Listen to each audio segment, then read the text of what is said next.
All right, let's call to order this Tuesday, July 28th, 2026, Ottawa County Board of Commissioners meeting. Before we actually move on to the invocation and the Pledge of Allegiance, I've just got a brief statement that I want to read. Here we go. Before we continue, I want to acknowledge the devastating tragedy that occurred in Grand Haven Township. The loss of 8 members of one family, including 6 children, is almost impossible to comprehend. Our hearts are with the relatives, friends, neighbors, and everyone in our community who is grieving. We are deeply grateful to the Ottawa County Sheriff's Office and for the professionalism that the deputies, detectives, and staff have shown throughout an extraordinarily difficult response and investigation. We also thank the Grand Haven Township Fire Department and first responders for their courage and service. We recognize that an event such as this takes a tremendous emotional toll on those called to respond. In the days ahead, I hope we will continue to support one another, extend grace to those who are hurting, and remember that no one has to carry grief alone.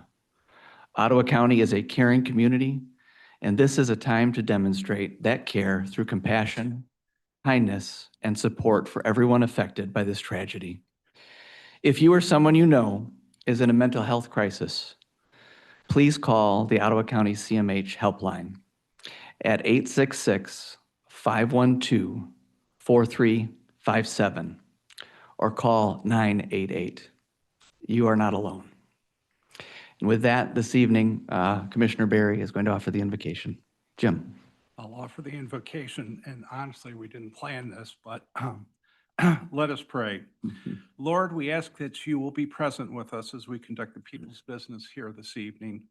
We come to you in prayer, acknowledging that we are a hurting community due to the incidents that occurred in Ottawa County in recent days. On Friday, as we've learned of the deaths of 8 people, 6 of whom were children in Grand Haven Township. There is no why for this, and the loss of life is staggering to all of us. 2 days later, we learned of 5 people wounded in a shooting incident in Robinson Township. We are shocked at the seemingly callous disregard for human life. We don't think things like this happen in Ottawa County, but unfortunately, sometimes they do. Truly, we live in a broken world in need of your presence. We pray for healing for those who were wounded in Robinson Township, and in both incidents, we pray for peace for the families, friends, neighbors, classmates, and co-workers that have been touched by these tragedies. We also pray for our first responders. On our behalf, dispatch staff, EMTs, firefighters, and law enforcement see the worst of humanity. In particular, we pray for officers and investigators of the Ottawa County Sheriff's Office who have diligently cleared these horrendous crime scenes. Be with them and give them peace and strength. Turning now to the work before us this evening, Lord, be with us and be with the board as we meet and make decisions for our county. Give us wisdom, patience, and a spirit of collaboration as we do our work. We give thanks for this opportunity to serve. We give thanks for our beautiful county and all who live here. All this we ask in the name of your Son, our Savior, Jesus Christ. Please rise for the Pledge of Allegiance. I pledge allegiance to the flag of the United States of America and to the republic which stands, one nation, under God, indivisible, with liberty and justice for all. Thank you, everyone, and thank you, Jim. Justin, Clerk Roebuck, would you call the roll? Yes, sir. Mr. Barry. Here. Jorisma. Here. Mr. Zylstra. Here. Mr. Bonema. Here. Us. Here. Mrs. Wenzel. Here. Mr. Teeples. Here. Rhodey. Here. Mr. Kyers. Here. Mr. Bruger. Here. Mrs. Miedema. Here. Mr. Chair, we have a quorum. All right, thank you, sir. Item number 4 on the agenda, correspondence. 4A is the Sheriff's Department. Sheriff's Certificate of Recognition presented by Sheriff Eric DeBoer. Please come on forward.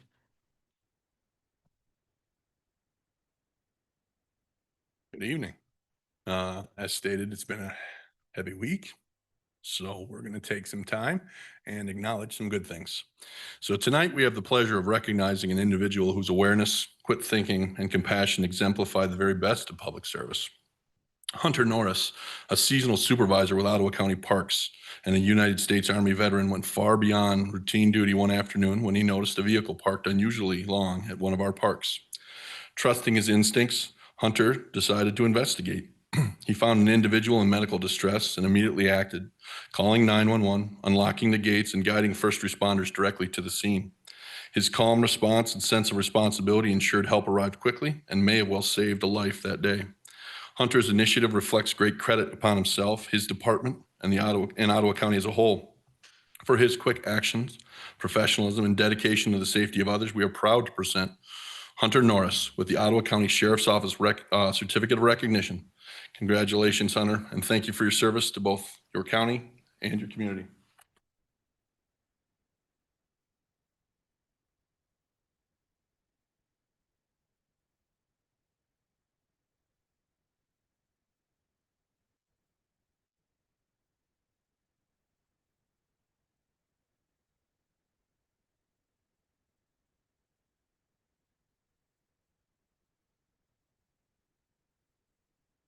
I noticed you said 4A was for Hunter. You know, I was Have a looking at the 4B? agenda. I guess 4B is also you. Okay. Yeah, I was just please. making sure that. Carry on, sir. Okay.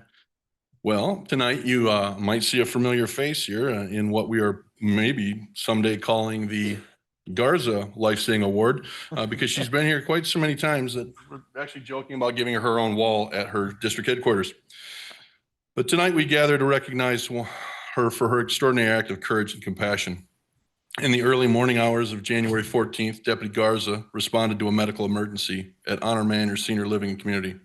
With no door code and no staff present, she faced a locked entrance, but she didn't stop there. Acting swiftly, she found another way in, carefully entered through a window, and opened the door for medics to reach the resident in distress. Inside, the situation was dire. The patient was not breathing and had no pulse. Deputy Garza immediately began CPR, coordinating seamlessly with EMS and maintaining calm leadership through the intense response. For more than 25 minutes, she and her team fought tirelessly, and their efforts paid off when the pulse returned, saving the patient's life. The man later left the hospital and personally expressed his gratitude to Deputy Garza and the first responders who refused to give up on him. Deputy Garza, your quick thinking, professionalism, and unwavering dedication reflect the very best of our department's values. And it is my honor to again present to you the Life-Saving Award in recognition of your outstanding service and commitment to preserving life. Congratulations, Deputy Garza.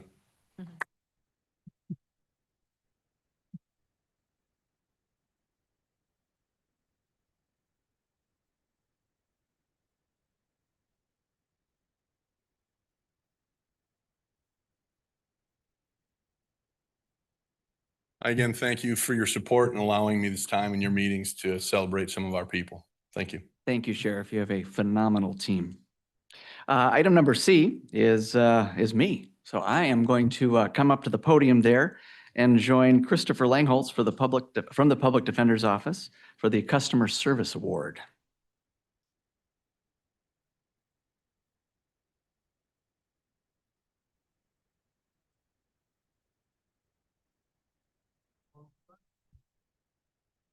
Shake your hand. Thank you. I am not as tall as Eric. My goodness, Eric. Okay. Hey, with our monthly customer service awards, I'm actually just going to read this one. Each month, employees are nominated by other employees or people in the community, and the individual who nominated Chris shall remain nameless, but this is what they wrote. I was wrapping up a meeting with a leader from Community Spoke. As we walked together to the lobby at the Fillmore building, I was approached by an elderly man that was seeking information on the jail and courts. I started to answer his questions, but it was easy to see that the man needed more help than I could offer. He described having a family member lodged in the jail that was facing serious accusations. As the conversation went on, we were approached by Chris Langholz, who introduced himself as a member of the Public Defender's Office. He offered to help the man with his questions. Chris took several minutes to address the man's questions about the arraignment process, the location of the court, which judge was assigned to the case, and how the process tended to work. The man admitted that he was concerned for his family member and appreciated the help that Chris was able to offer. Chris recognized that this man needed assistance and was incredibly kind and helpful to him. He had provided exceptional service, and Chris was not on duty that day. He was clocked out. So Chris, thank you very much for going above and beyond on behalf of our citizens in Ottawa County. Right, man.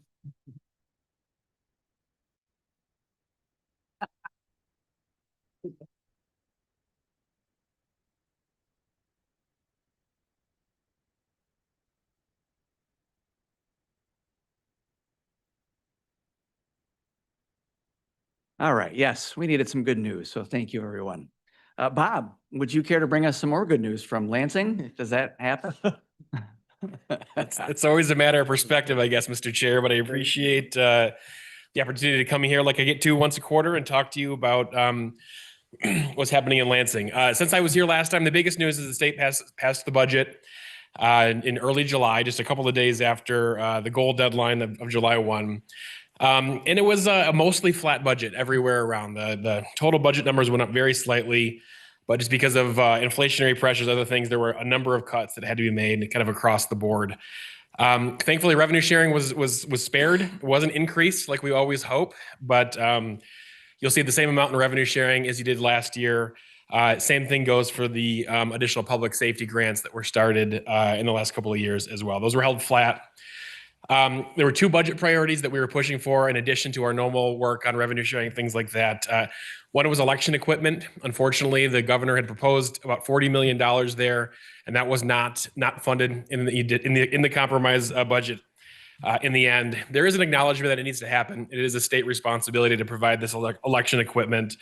And so it's still on the to-do list, and we'll have to work on it again for next year. The total amount that's needed is closer to like $90 million total. Governor had hoped to get about half of that in this year. And instead, we're just going to have a bigger number to work on next year. The other priority we were pushing for was a $500,000 grant for Ottawa County to fund a feasibility study through the Water Resources Commissioner's Office to study what it would take to recharge some of our groundwater aquifers that have been put under increasing pressure through Ottawa County's great growth. And so thankful that we were able to get that put in there, and that funding will free up on October 1 when the new fiscal year starts. The other big news we've seen, you've heard me talk a couple of times about these 9 bills that have been held in limbo after the previous transition of power in the House were passed during this the last speaker's term and then never transmitted to the governor. There had been a bunch of litigation on this, and finally it resolved this last month. Supreme Court told the speaker that he had to transmit the bills to the governor. He did so, and they were promptly vetoed. One of those bills would have had at least an impact on Ottawa County. It would have changed the way the law says about how you fund employee benefits. And so right now there is a law that says 80%, the county covers 80% or up to 80%, I should say, and the employee is responsible for the rest. This would have flipped it. So the 80% would have been a floor. And that may or may not have had a lasting impact on things like labor negotiations, but it doesn't matter now. I do think that we will see this bill come back in the future, and it's something that we will monitor and connect with the administration about when that comes. The other thing I talked about last time I was here was there's an increasingly loud push for property tax reform. That wasn't included in the budget. There was a lot of negotiations about it, but well, there seems to be some common ground over the fact that affordability issues are at the center of what voters are looking for right now. The amount, discussions on how much or what type of property tax relief, there's nowhere close to a consensus. I think we'll see a little bit more discussion about that this fall, but I'd looked for January, some sort of larger proposal with a new governor, with potentially new legislative leadership. We'll see where that goes, but we'll make sure that we're in the middle of those conversations as well.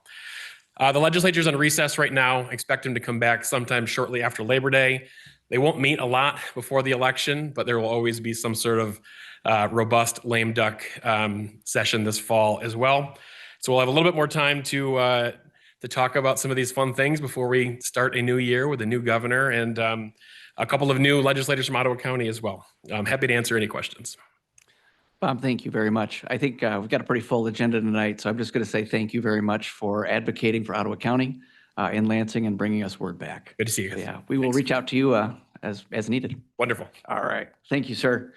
Hey, item E on the agenda is the Clerk Register of Deeds. Oh, Justin gets to leave his seat here at the dais and head up to the podium. So welcome, Clerk Roebuck. And, Thank please you. take it away.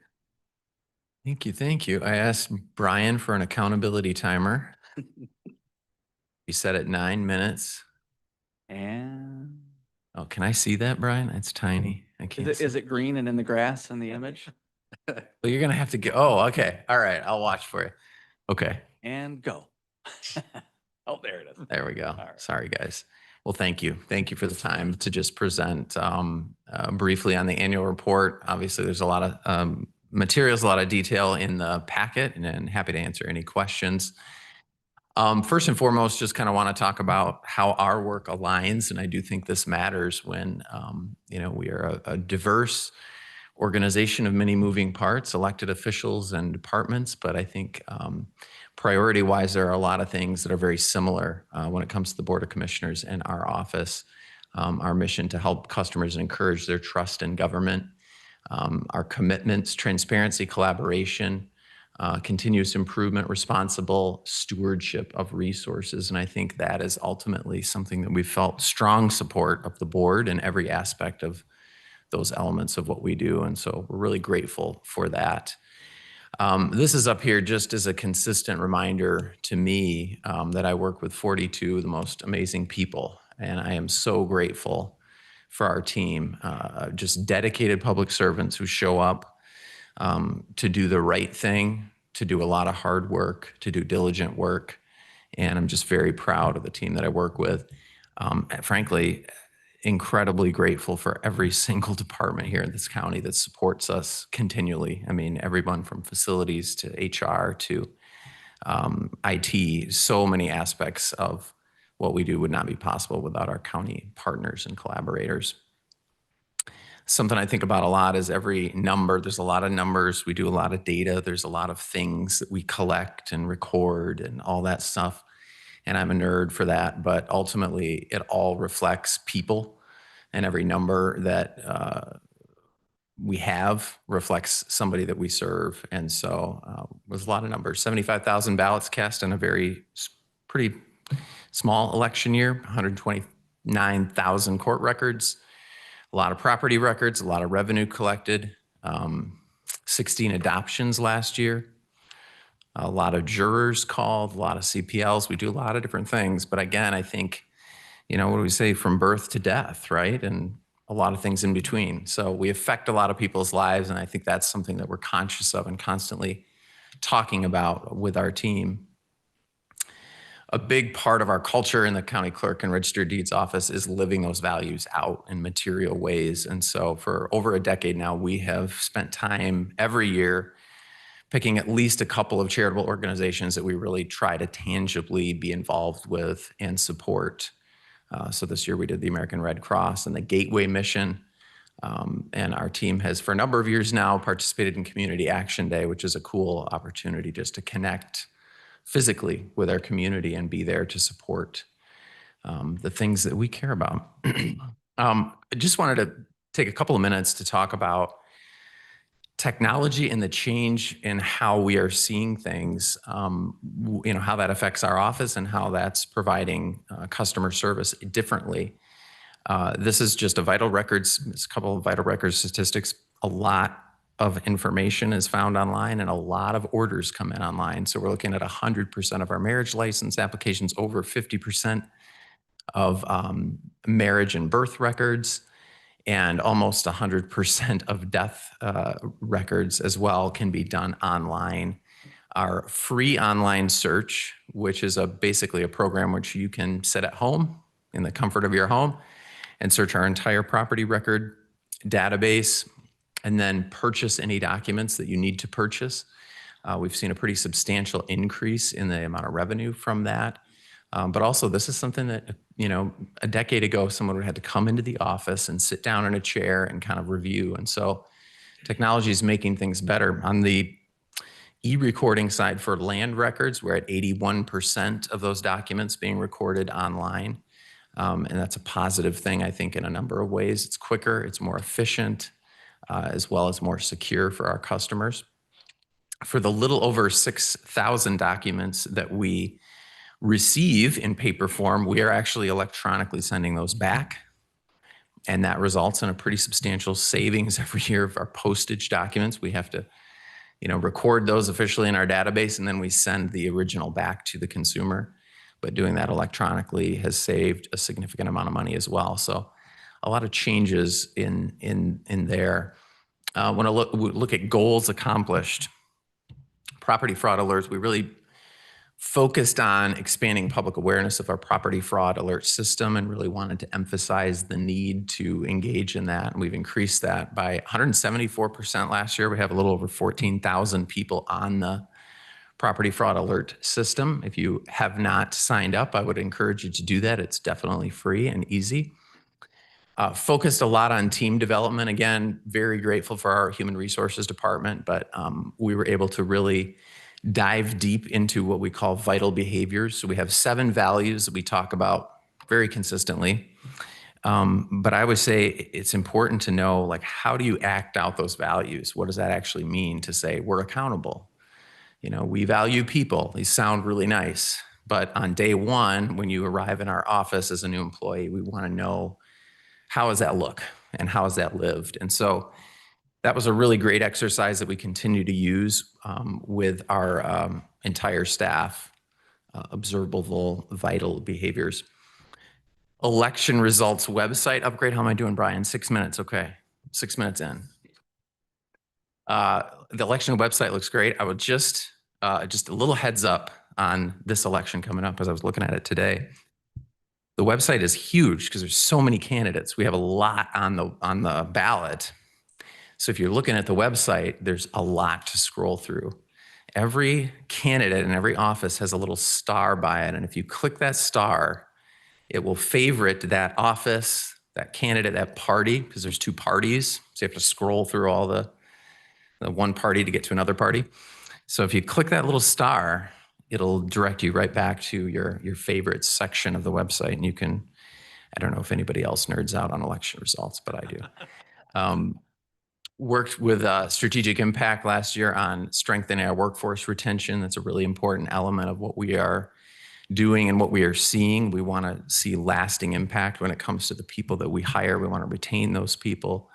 And so we've moved in some of the performance evaluation processes, as well as working on our training and just doing good work there with workforce retention. A couple goals coming forward, looking into this coming year, obviously the 2026 year, we're halfway through. We really focused this year on advancing customer service excellence. We really wanted to pay attention to and drill down on our customer service goals for our team. We held our first ever annual all-staff training event, which was great. Really appreciate you, Mr. Chair, being a part of that as well. But we spent a whole day really drilling down on developing and focusing on our customer service goals and priorities, training, equipping our staff, strengthening our support of our local election officials. This is a big year for our local clerks, 23 jurisdictions in Ottawa County. We have done a lot of worker recruitment through miottawa.org/workelections, as well as trained hundreds and hundreds of new folks to work our early voting process, including some additional staff support when it comes to just technical and procedural support of our local clerks. And so we're feeling really good about that. And of course, we're underway right now with early voting, and that's going quite well. We had about 380 people early voting today when I walked up here, so that's exciting.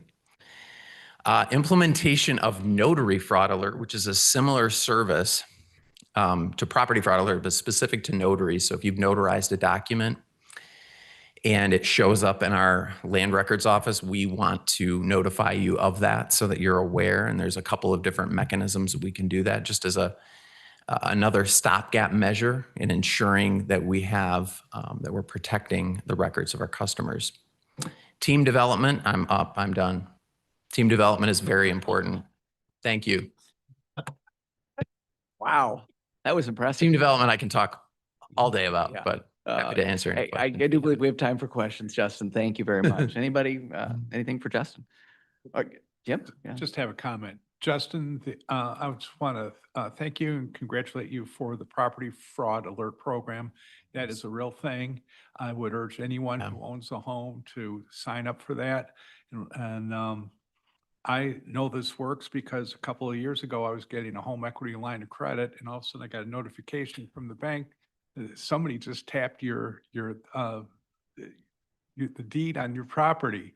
And it was just that the home equity line was being attached as a lien holder on it to the title. But that's just a great example. If somebody else did that in a nefarious way, you would never Yeah. know it if you didn't have that alert. Yeah, it's a really great program, and yeah, appreciate that, Commissioner. Thank you, Jim. Anybody else? Yeah, Joe. Yeah, how are local units doing this year with early voting? And I've talked to a few people, had some anecdotal feedback, which has been relatively positive, Yeah. all things considered. But I just wondered, from your perspective, you get to talk to all of them. Yeah, for sure. I mean, I think it's a challenge and a blessing combined. I think that the positive for sure is that I think we're seeing even already more turnout because it's more localized and people can vote in their communities. So that's been really good.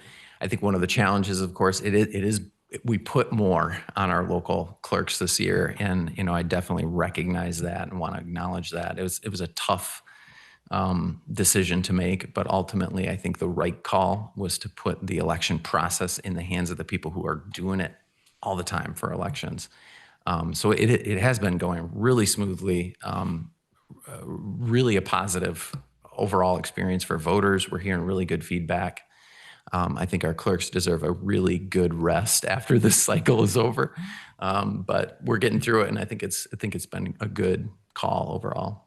How are they doing on recruitment and election workers and things like that? Relatively well, and I don't have the exact number of folks that we've recruited, but it's we have seen a surge in intake of a lot of election workers, and I'm trying to talk about it as a part of wherever I'm at.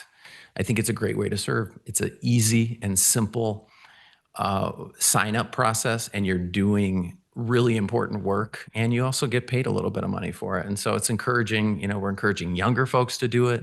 You can serve as an election inspector at 16.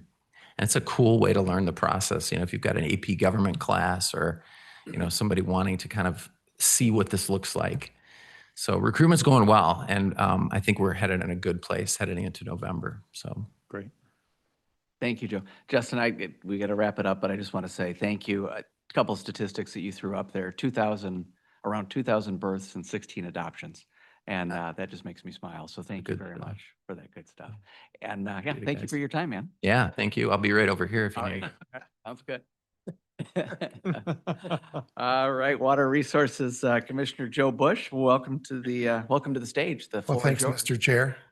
Boy, I don't know how you did that. You were cheating. I think you cut it short, didn't you? Anyway, here we go. Well, thanks, Mr. Chair. Thanks, rest of the commissioners, for going through this Water Resources 2025 annual report. I want to start off by saying I want to talk about our mission, which is our mission is to protect water surface waters and the environment by providing stormwater management through flood control measures, the development review process, soil erosion control, and water quality programs. That's kind of what my department's about. All right, here's kind of the agenda. And again, I want to try to keep it to 9 minutes, like I told Brian I would. And I think everybody had a chance to look at the agenda, and I'll go through these one at a time. Again, developments, we all know how fast Ottawa County is growing. When we get to developments, I want to talk about there is 82 new applications for either commercial, industrial, or subdivisions. And this is kind of a highlight of what townships they're in. You can see, obviously, it's Holland, Georgetown, Allendale has some, again, our typical areas of where the growth is happening. Again, 82 new applications, and then we're still reviewing probably about 50 to 60 from last year. So there's again, on the bottom, it talks about a minimal impact, 2-phase, 3-phase. So any given year, we have about 150 to 200 reviews going in that year. Drain maintenance, again, I showed a picture of what we typically deal with is the top picture, and the other one is how we rocked it. That's a typical erosion situation that we deal with, and that's how we fix it. Again, drain maintenance. Again, we have Ben is my specialist as well as Adam. So I like to highlight staff. Again, Roebuck did a great job on, I can't do what I do without having great staff and out in the field. So I also join my fellow drain inspectors in the field as well. This is an issue that we're coming up with all the time, beavers.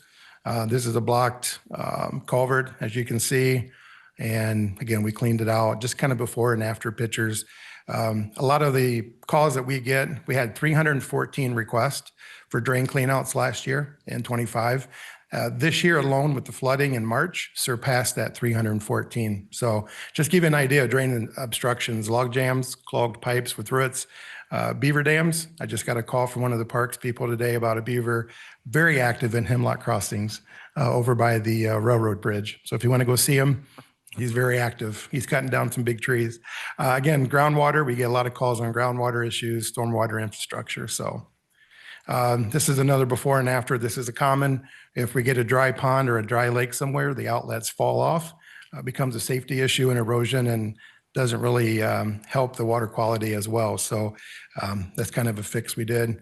Something I want to mention, we still have 13 dams, 4 lake levels in Ottawa, and along with 4 pump stations that I maintain. This is just a picture of one in, this one's in Jamestown, one of our dams with an overflow structure where it was plugged. We had to go unplug it. These are all by Eagle that I have to have these inspected after a rain event and have an engineer go and approve these every 3 years that they're in good shape.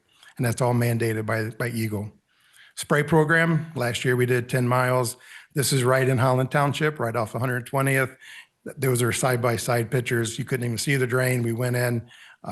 One of the issues we have is Phragmites and Japanese knotweed with invasives. This is the situation we had here. But again, 10 miles last year of drain. This year we'll probably have 15 to 20 more miles added onto it. Financial management. I think everybody knows that we have 1,000 county drains and every drain has its own account. So we have to balance it and make sure the water or money in, money out kind of goes in hand with 3 different databases. So my financial person, who is Melissa and Megan, they deal with that on a daily basis, working with financial department and Karen's team. So some of the things that we do for accounting, again, special assessments for each drain, development accounting, so erosion accounting, bonds, notes, budget department, and then lake boards that we sit on. Key accomplishments, we had 129 different active drain maintenance petition projects last year, or for 2025. We coordinated with 24 townships and our cities, or 24 local units, I should say. And then just to highlight on here again is 129 projects that we did in 2025. Uh-oh. He gets his time back. Uh-oh. I'm only at 4.5 minutes, so we're doing pretty well. I'm trying to speed along here. And I didn't do it, did I? Oh, there we go. Oh. Are we good to go? She's like, I give up. Getting out of here. All good. Carry We're on. good? Okay. I see I'm not on there. It's facing actually Sylvia, but hi Sylvia. But anyway, some of the things that the enhanced coordination is through our financial services and treasurer's office. We're still trying to be more efficient and more different software to make sure that we speed that process along a little quicker. So that's what we always try to focus on.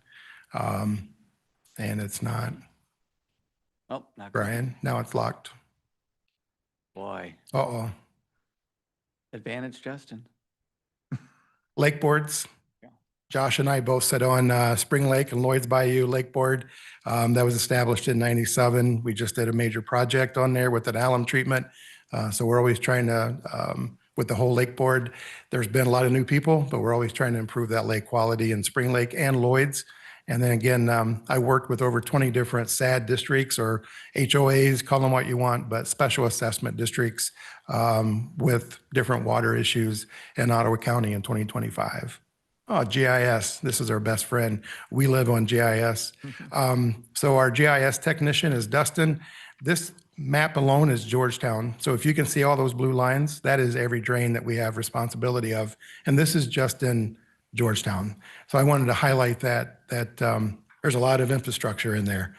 So we work with Georgetown every week on issues. So just wanted to highlight that. Some of the things in 2025, we added 65 new miles of drain. That's new subdivisions, petitions, whatever the township was petitioning for.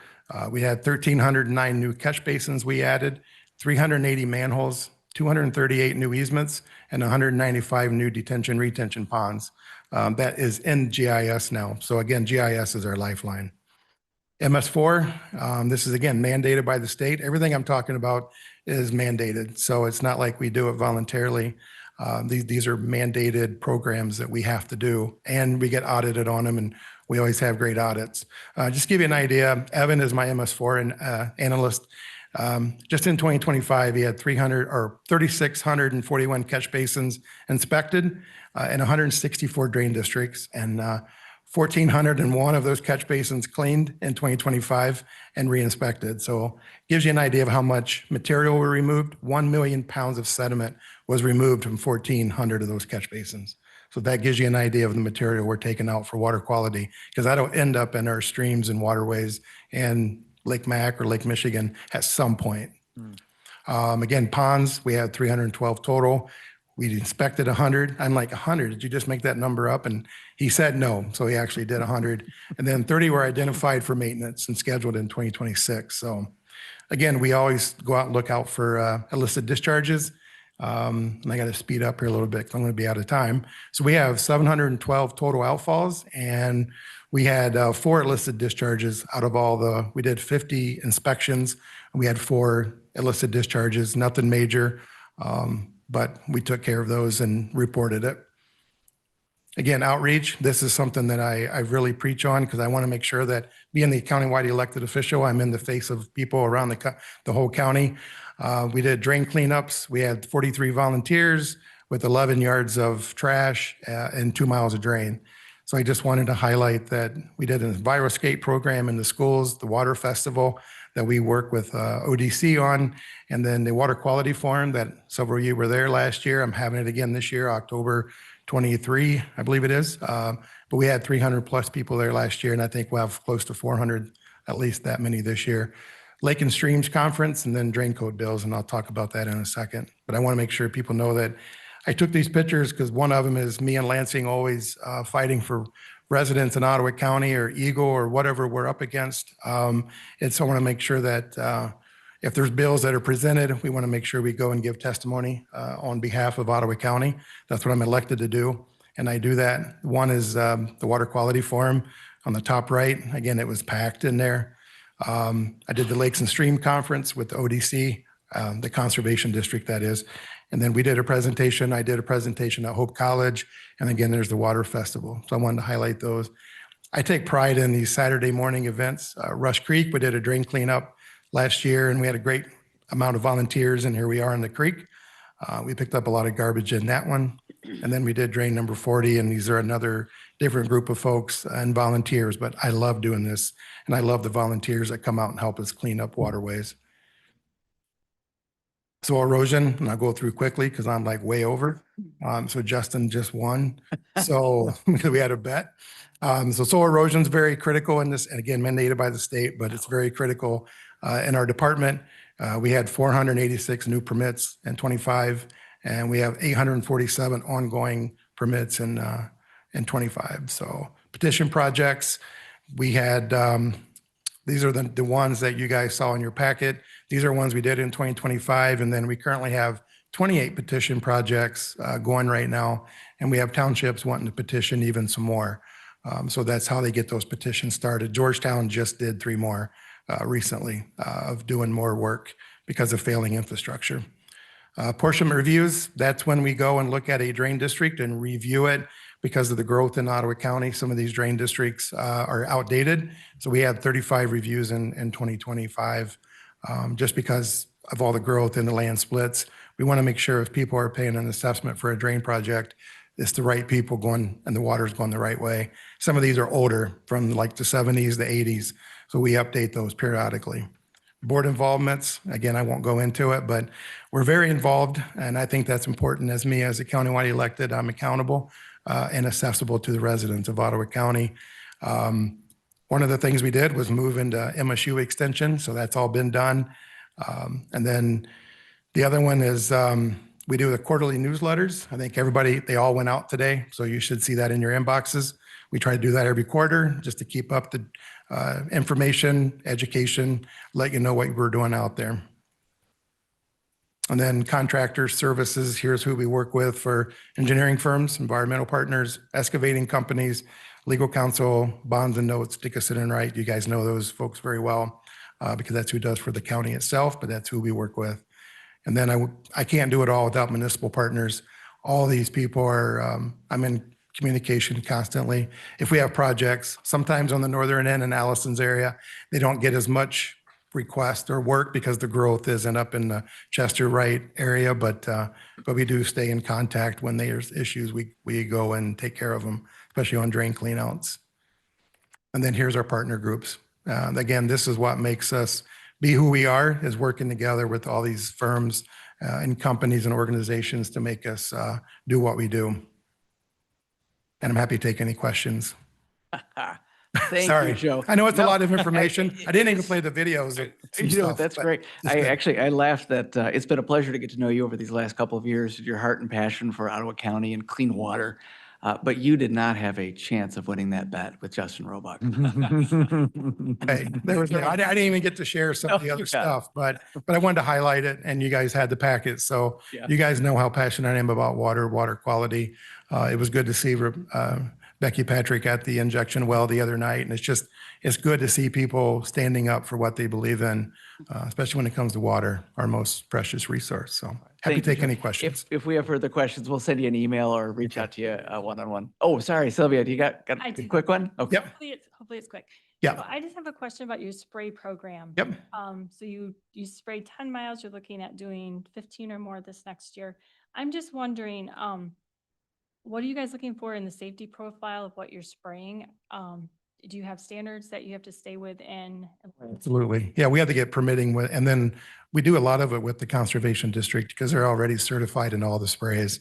So we use those folks, and my staff is also state certified, so with pesticides and herbicides. So we Yep. definitely are in tune to make sure that what we're doing is aquatic friendly all the way around. We don't spray near agriculture because if they're irrigating out of the drains, we don't want it to hurt their crops, or near wells, or we're very selective, but it's usually the invasives is where we're spraying because all they do is, and Becky knows this, Becky Patrick, if you get that seed bed to open up, you'll have Phragmites for the next 2 miles, and it spreads very quickly. And you'll see it in roadside ditches when the road commission mows. They'll just take that seed bed and keep going. And once it starts, it's hard to quit. So especially Phragmites and Japanese knotweed. But yeah, Yeah, I totally believe you that it's important. So, but I'm just hopeful that you guys are staying up to date on, any new things you're learning about the different pesticides. oh yeah, absolutely. Okay. Great question. Good question. Thank And you. I'm happy Joe. to take any question any other time. Sounds So, good. Somebody thank get you. a hook and get them off the stage. Teasing you. Thank you, Joe. All right, up next on our agenda, we have public comment, number 5. So at this time, if there's anybody in the audience who would care to address the board, you're welcome to do so. Please come forward, state your name and jurisdiction where you reside. And if you would keep your comments to about 3 minutes, that'd be great. You're not going to give me the 9, right? Yeah, no, yeah, well. You don't want to hear me for 9. My name is Connie Merrill from Zeeland Township. I'm here to give a timeline of how PA 233 has impacted our community. In 2020, RWE signed its first option agreement for the Silver Maple project, telling landowners it was only a land study. In 2022, they approached Zeeland Township about a solar project, but were turned down. After PA 233 was enacted, RWE returned knowing they could bypass the township and go directly to the state. In 2025, Zeeland Township began working on a solar ordinance, with RWE present at every meeting telling the township what they would accept, but unwilling to provide specific project details. As community awareness grew, it led to full township meetings with many residents voicing concerns. In early 2026, the township shifted its ordinance to work to focus on protecting township land and residents. So in March, RWE held public meetings to begin the state application process under PA 233, again facing strong public opposition. In April, RWE filed its application with the MPSC under PA 233, case U 22071. Both Zealand and Jamestown Townships, along with businesses and many individuals, filed petitions to intervene and obtain legal counsel. This includes a farm family being forced into the project against their will, who is currently being sued by RWE in County Circuit Court for property rights needed for the project.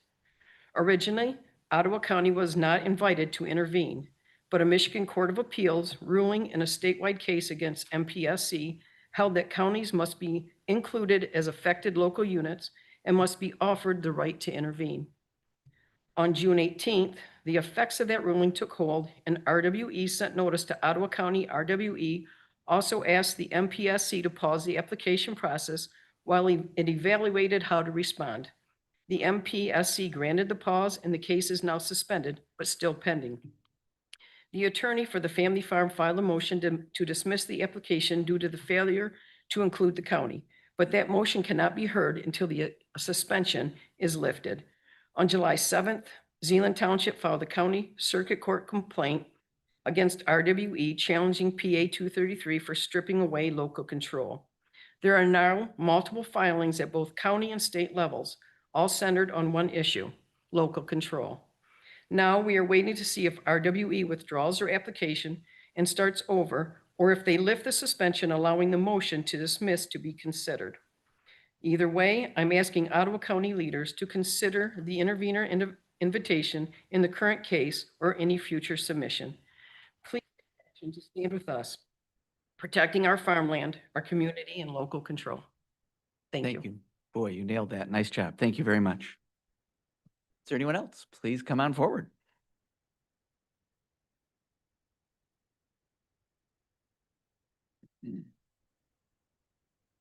Good evening. My name is Bev Horinga. I'm from Blendon Township. I am here tonight not only as a farmer, but as someone who deeply cares about the future of our communities and our farmland and the generations that may inherit them. Many of you know Blendon Township is fighting against a proposed battery energy storage system. We've attended meetings, studied facts, asked difficult questions, and are working through with the local process because we believe that the people who live in the community should have a meaningful voice in shaping the future. But today that local voice is increasingly being diminished.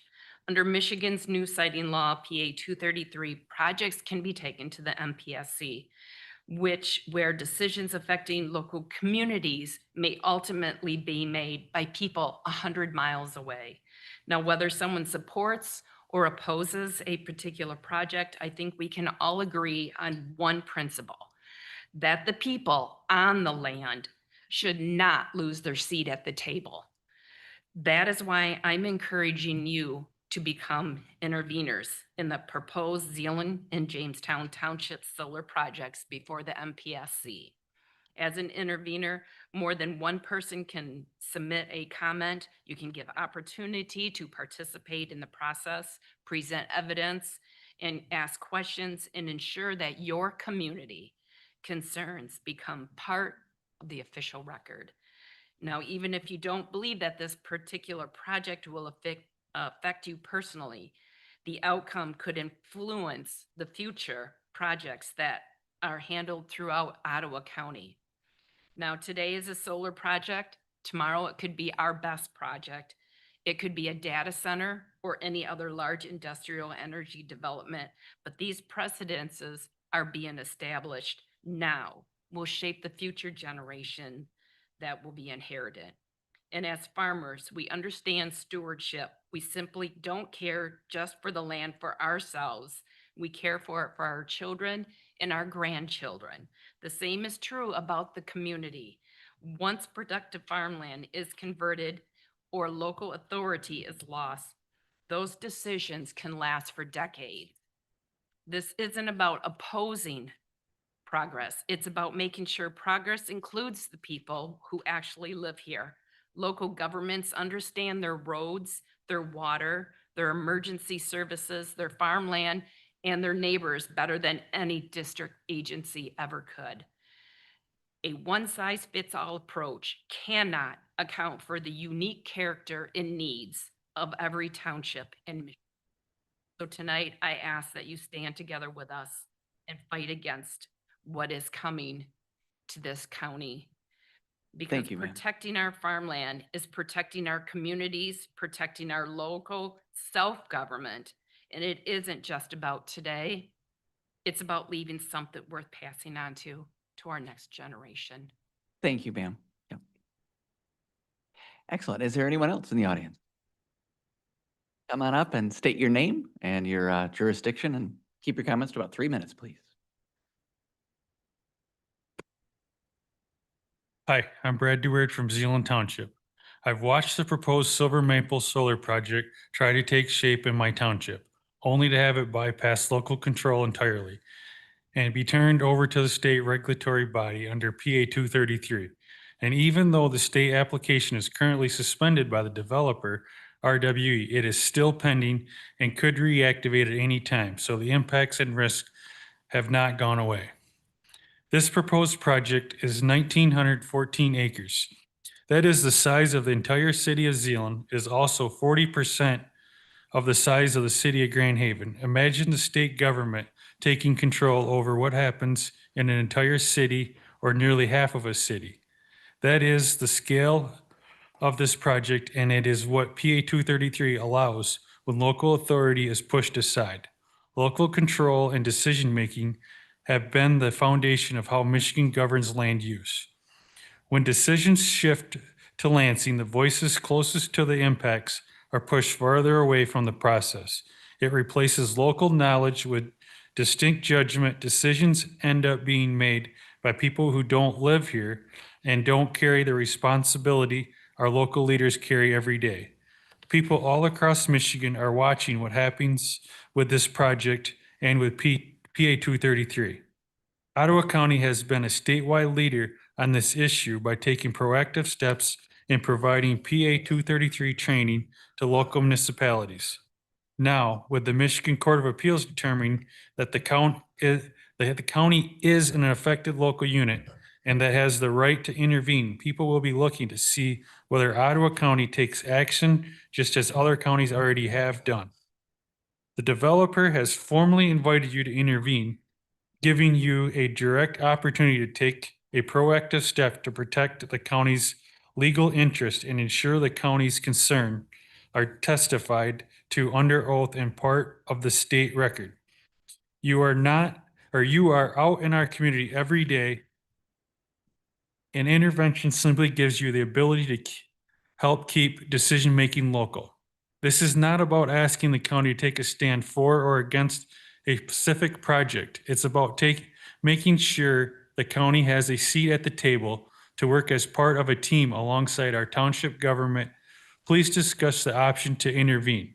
Your participation may lift the suspension, which would require the judge to address the pending motion to dismiss the application. At that point, the developer will need to refile, which will be a brand new opportunity to intervene, giving the county more time, more information, and a fresh procedural start. So my ask is simple. Please use the authority you have to protect local control and preserve local decision-making rights. Please consider intervention to help protect the community you are elected to serve. Thank you, Mr. DeWeerd. Is there anyone else? Come on up. Hi, my name is Jeff King, precinct delegate in Jamestown Township, Ottawa County resident since 1965. Michigan's Public Act 233 significantly weakens the ability of townships to govern their own communities by shifting much of the decision-making authority to large renewable energy projects from local elected officials to the Michigan Public Service Commission. For generations, townships have been responsible for developing master plans, adopting zoning ordinances, and making land use decisions that reflect the unique character, needs, and priorities of their residents. Under PA 233, if a project meets the law's eligibility requirements and local approval is denied or certain timelines are not met, developers may seek state approval instead.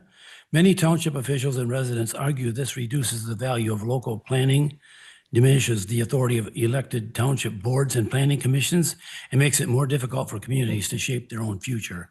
Another concern is that PA 233 creates a one-size-fits-all process for projects that can have a very different impact depending on the community. Rural townships often have unique agricultural economies, sensitive water resources, historic landscapes, and infrastructure limitations that local officials understand far better than a statewide agency.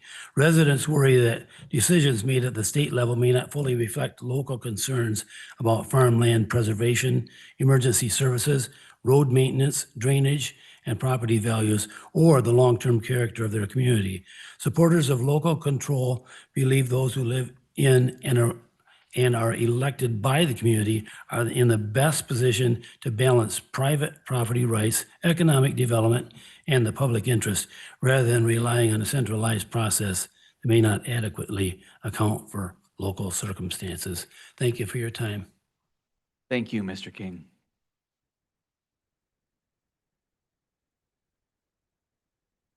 Come on down or up, depending on which way you like to call it. Yeah, that's right. Come on down. Good evening, commissioners. My name is Cadence DeBray.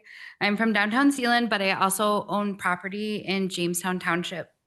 I've spoken here before, and I know you guys are already well versed in the complexities of the Silver Maple project, and I'm not here to rehash the 30,000-foot overview with you guys. You've heard it clearly. And I'm here to speak tonight, though, as a mom. I'm concerned about the future of our community. Obviously, here's the map for you guys. When I look at the scale of this project covering 1,900 acres, this literally would cover the entire city of Zeeland. When I look at the project, I don't see a massive project. I see my home and my community's home. I also see the legacy we are going to leave for the future of the future of Ottawa County. I come here tonight to ask you guys for some protection. I absolutely understand and respect that the formal process you guys have to follow, and that legal landscape means that this will not be resolved overnight. I'm not asking you guys for a shortcut. I'm just asking you guys for your commitment to take a stand when that moment arrives. PA 233, obviously you guys have heard tonight, is designed to test everything who we are, banking on the idea that you guys will just be hesitant to intervene. However, this board is unique, has a unique authority to provide otherwise, while individual townships are taking the first steps. True lasting defense of our land requires the weight and leadership that only this board can provide. We are counting you guys to shield us during this time and our community from this crazy overreach. We are watching and we are very supportive, and we are ready to stand with you guys. Thank you guys all endlessly for all you guys do. I know it's a lot, and so thank you for all of your dedication you guys do. Thanks. Thank you, Ms. Dubray.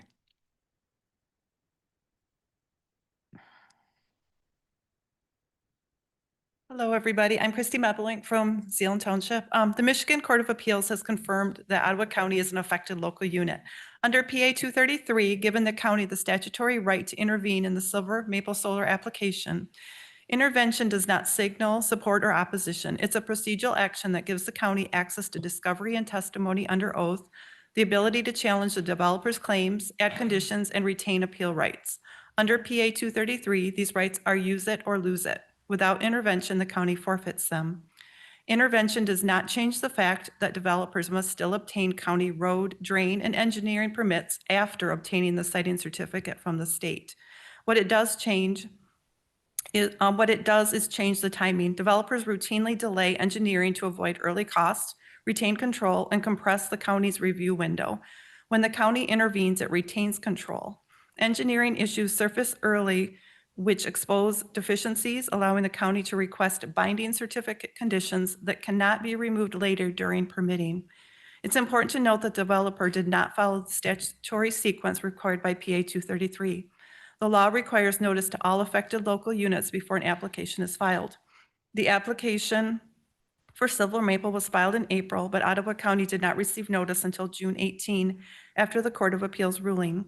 A post-filing notice cannot retroactively fix that defect. As a result, the application is currently suspended, and the developer faces a motion to dismiss it dismiss if it attempts to proceed.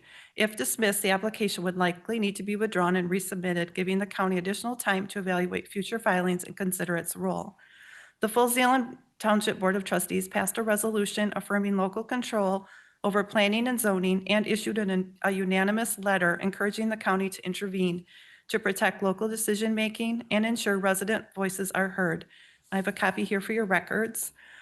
This issue is not about whether the project is good or bad. It's about who gets to make decisions that affect your residents. When the state takes over local authority, it limits your ability to protect the people who rely on you. PA 233 creates that tension, responsibility without authority. The developer, RWE, is at a crossroads, facing a civil lawsuit it filed against a local farm family. It also has the county's pending ALU intervention decision and a potential motion to dismiss if the application moves forward. Today, I'm asking you to add a discussion item to your agenda to send the intervener invitation to the August Policy and Planning Committee meeting to evaluate precedent, farmland protection, infrastructure, and alignment with county policy and local decision-making. This is the moment for the county to evaluate its role carefully and deliberately, and we ask you to walk alongside us in this process. I'll leave a Thank- copy of that. Thank you, Ms. Meppelink. Is there anyone else tonight? All right. Come on down. Good evening, Commissioners. Becky Patrick, Allendale. I also wanted to speak on the issue of PA 233 and your intervention. And I actually agree with a lot of what Christy just said.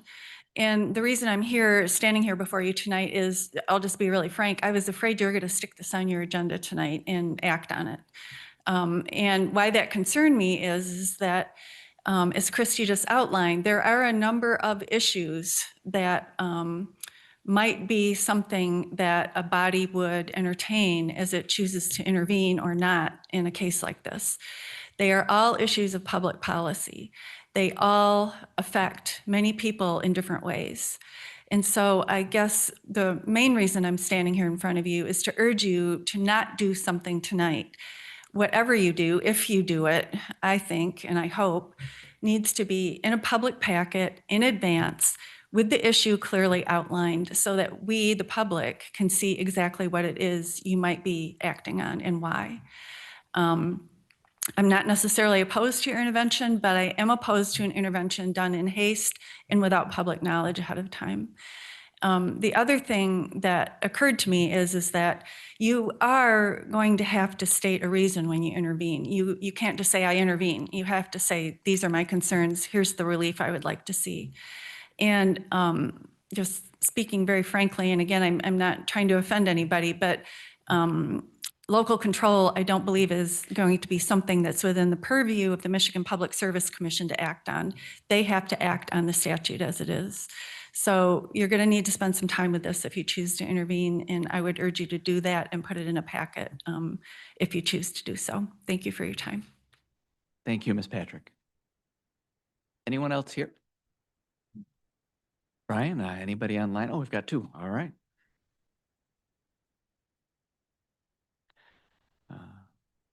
Yeah, I think you have to welcome them in. Oh.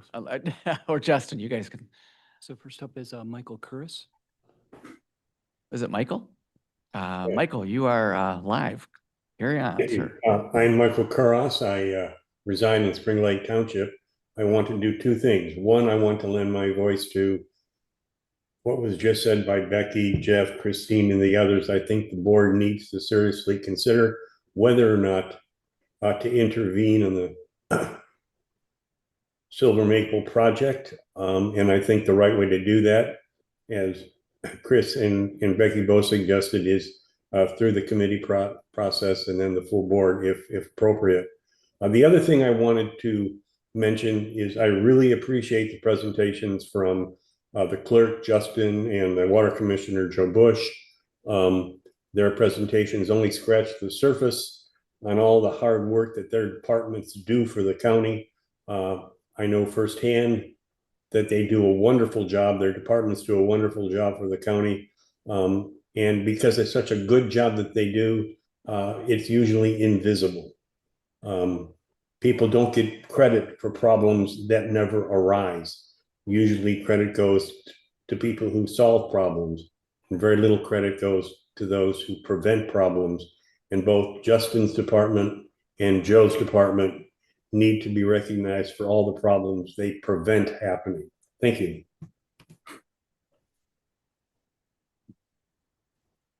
Thank you, Michael. We got another person. Mr. Chair, the second is Joseph McCarter.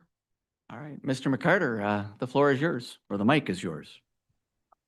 Joseph Parnell McCarter, Georgetown Township, volunteer leader of Save the Campbell. I commend this board for how you have judiciously weighed in on matters pertaining to the county's electric grid and underground water, and request you continue to do so.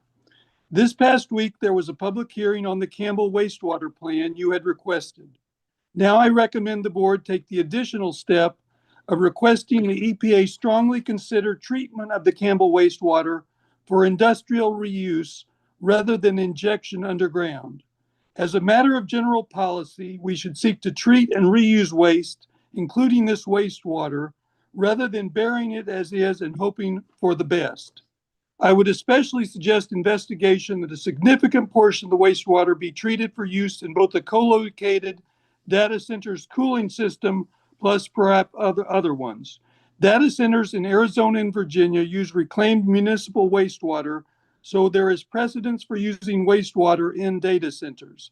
AI financial analyses I ran actually indicate this approach would be less expensive than underground injection, and it would certainly be less environmentally risky and wasteful. Second, I request the county board become a party in the Silver Maple case in Zeeland Township, opposing the large industrial solar development which replaces valuable farmlands with an unreliable form of baseload electric. Third, I request the county board join the exploratory committee for a locally controlled electric cooperative, just as many township boards are already represented.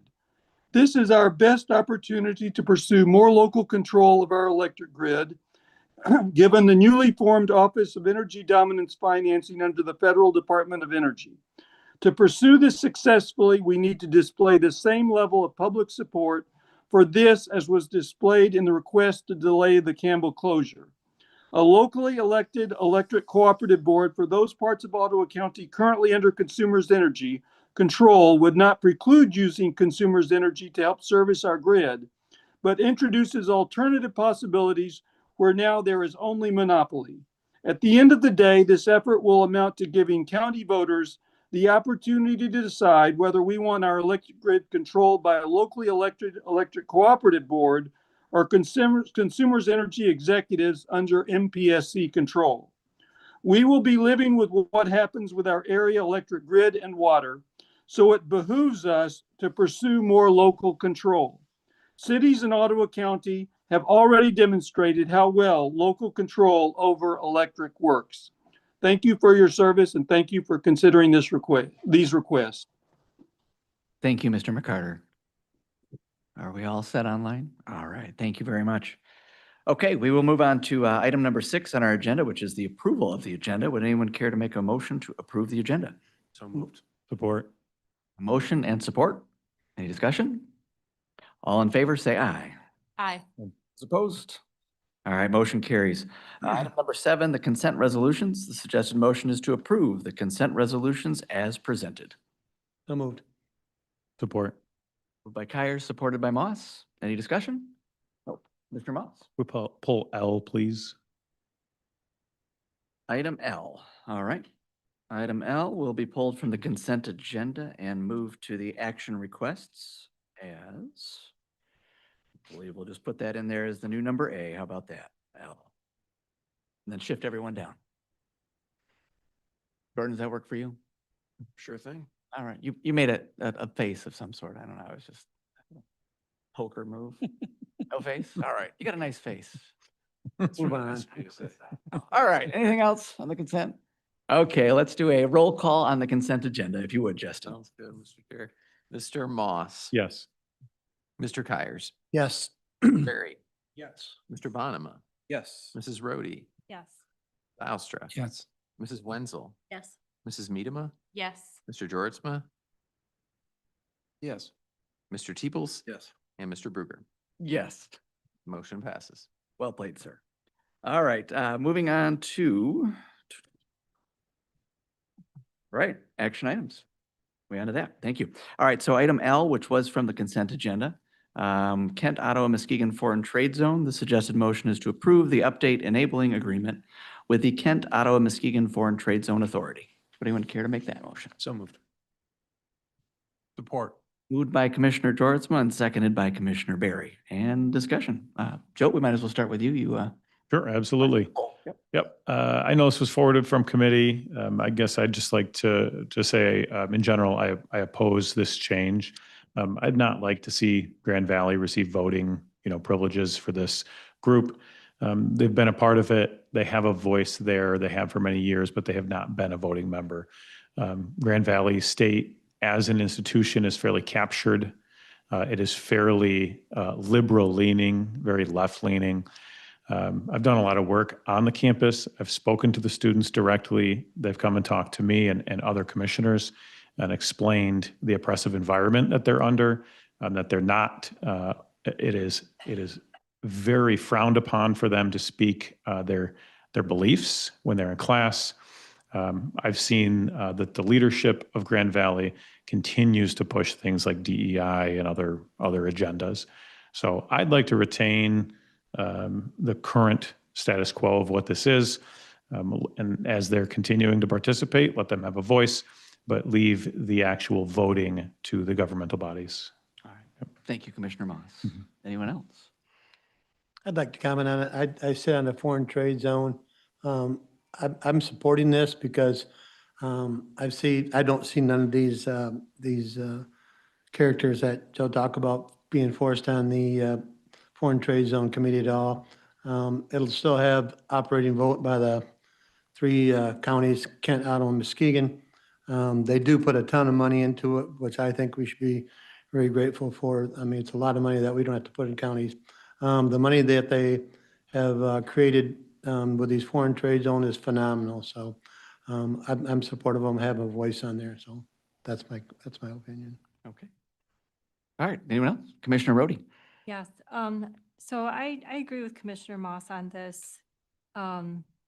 Being on campus a lot as well. Again, we have so many students coming to us saying that they're not even allowed to, reflect their personal views in the classroom. I have zero confidence in the leadership of GVSU sharing similar values with the community that we represent.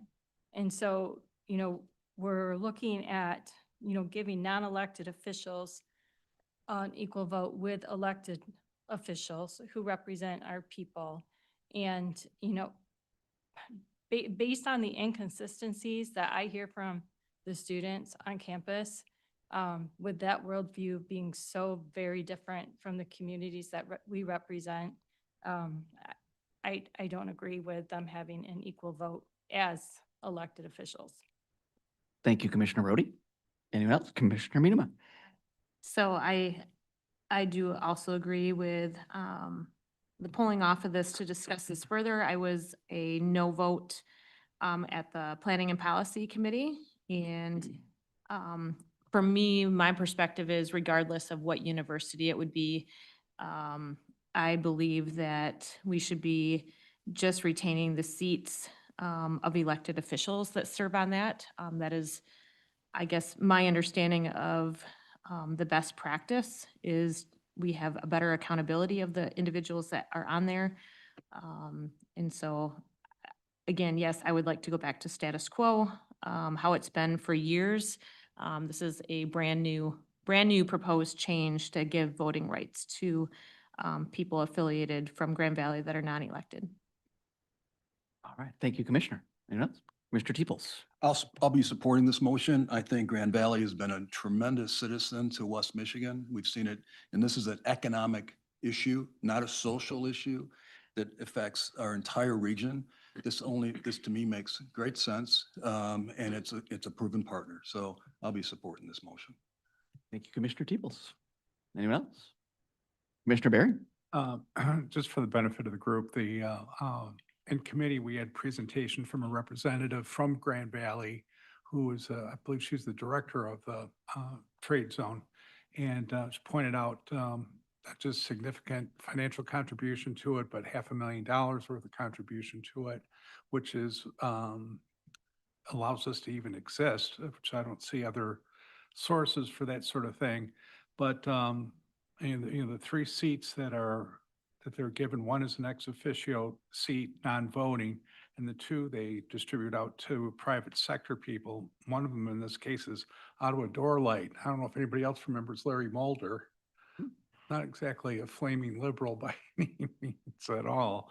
I just don't think it's germane to the issue of this being a functioning foreign trade zone. It's this economic issue, not a social issue, as John said, and I'll be voting for it. All right, thank you, Commissioner Barry. Anyone else? I do have one more comment. All right, Commissioner Rhodey. So I just want to just remind this board that GVSU is taxpayer funded to the tune of $100 million a year.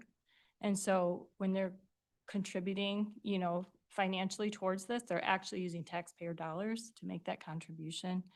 And then additionally, just a reminder that economics are actually a political issue as well, and that there are very different views on economics.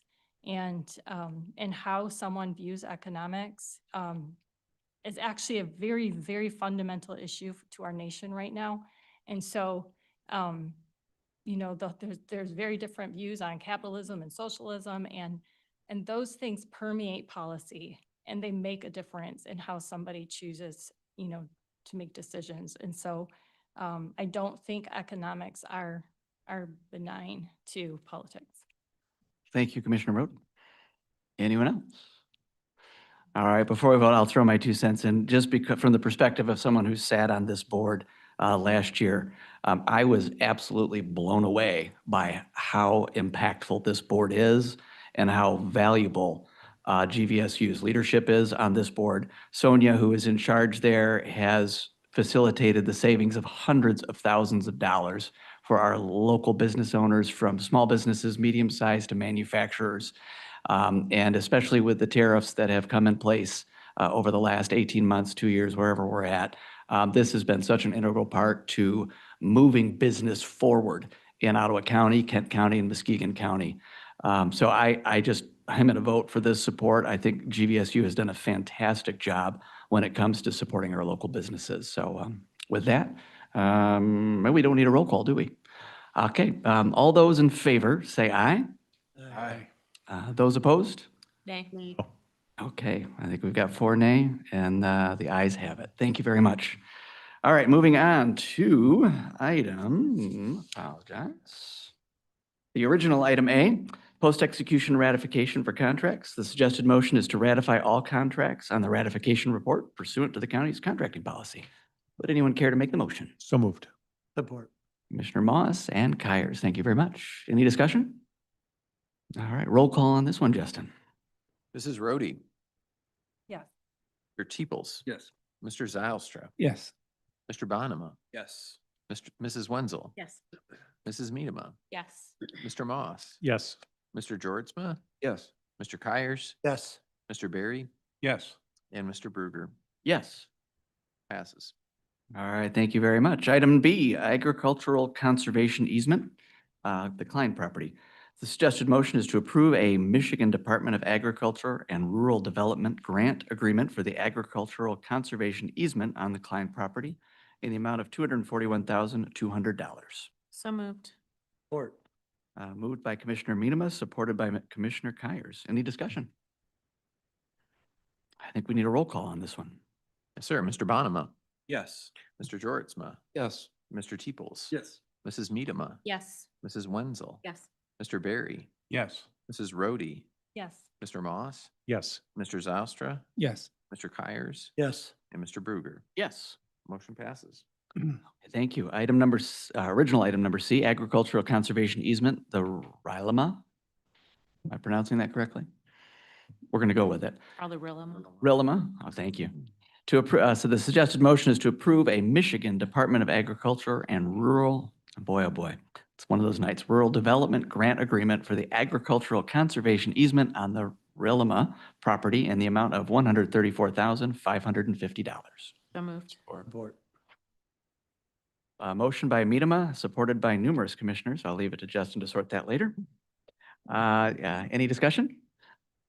All right, Justin, would you call roll? Yes, sir. Mr. Kyers, Yes. Mr. Moss, Yes. Mrs. Medema, Yes. Mrs. Wenzel. Yes.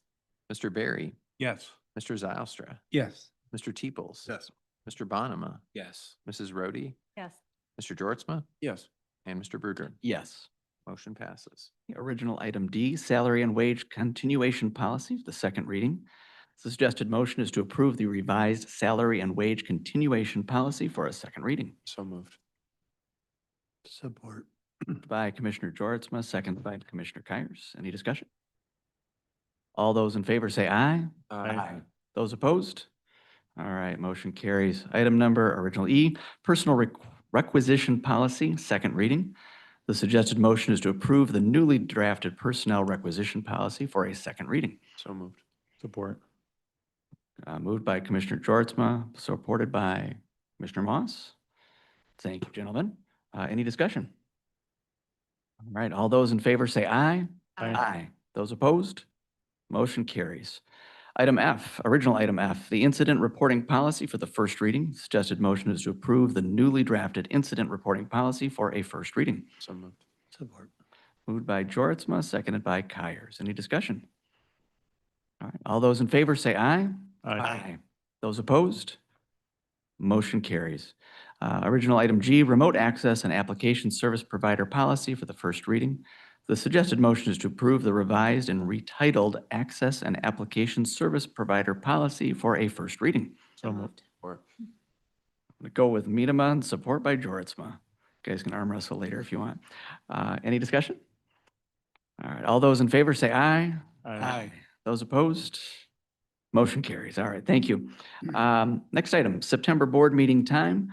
The suggested motion is to approve the chair's recommendation to change the start time of the September 22, 2026 Board of Commissioners meeting from 6:30 PM to 9 AM. So moved. Support. Moved by Kyers, second by Moss. Discussion, I think, yeah, okay. Yeah, no, thank you. Zylstra, go for it. Yeah, I appreciated your email the other day about, the rationale for this. And as I understand, it's because yourself and the vice chair will not be here. Kind of reflecting on that a little bit. We don't really have anything written as to what happens if you're not here and Phil's not here. So I think part of at least my thought is we should tackle that first and then decide what we want to do about that meeting in September. So I guess I'll be out around. I'd like to have an amendment to this that introduces a change to our board rules. Well, I don't think you could make that motion now. You could make a motion to table this. But we've got a motion on the floor at this point. So I couldn't amend this. That So- doesn't sound like an amendment to me. That sounds like a totally different matter. Okay. I think you could make a motion to table if you wanted. So actually, I would like to make a motion to table it in the strict sense of we can put on the table for a few seconds and then introduce, To consider a different way to handle the issue. a different motion altogether. So does that make sense, Ron? I think it's a fair discussion to have, but we have another board meeting in between now and then. And if we're going to be revising the board rules, I would rather do it with more advance notice. And Okay, that's fair too. I mean, we do have 2 months, but then the motion is to table this specific item. Mr. Chair. Yeah. I think. This is a little new territory for me, Yeah, guys. no, I think in general, if the chair and the vice chair are not present and the board is going to meet, the board just nominated someone to chair the meeting. So it's not really a problem. Is that typically how it works, Ron? Yes. When we had, can I comment? When we had it before, it would either be it would go down like the finance and then policy. That's what we chair Well, finance. so that was my thought, Phil, and Joe was introducing something else. So that's kind of my discussion is like, what would happen? Joe is suggesting something different than what Phil is suggesting.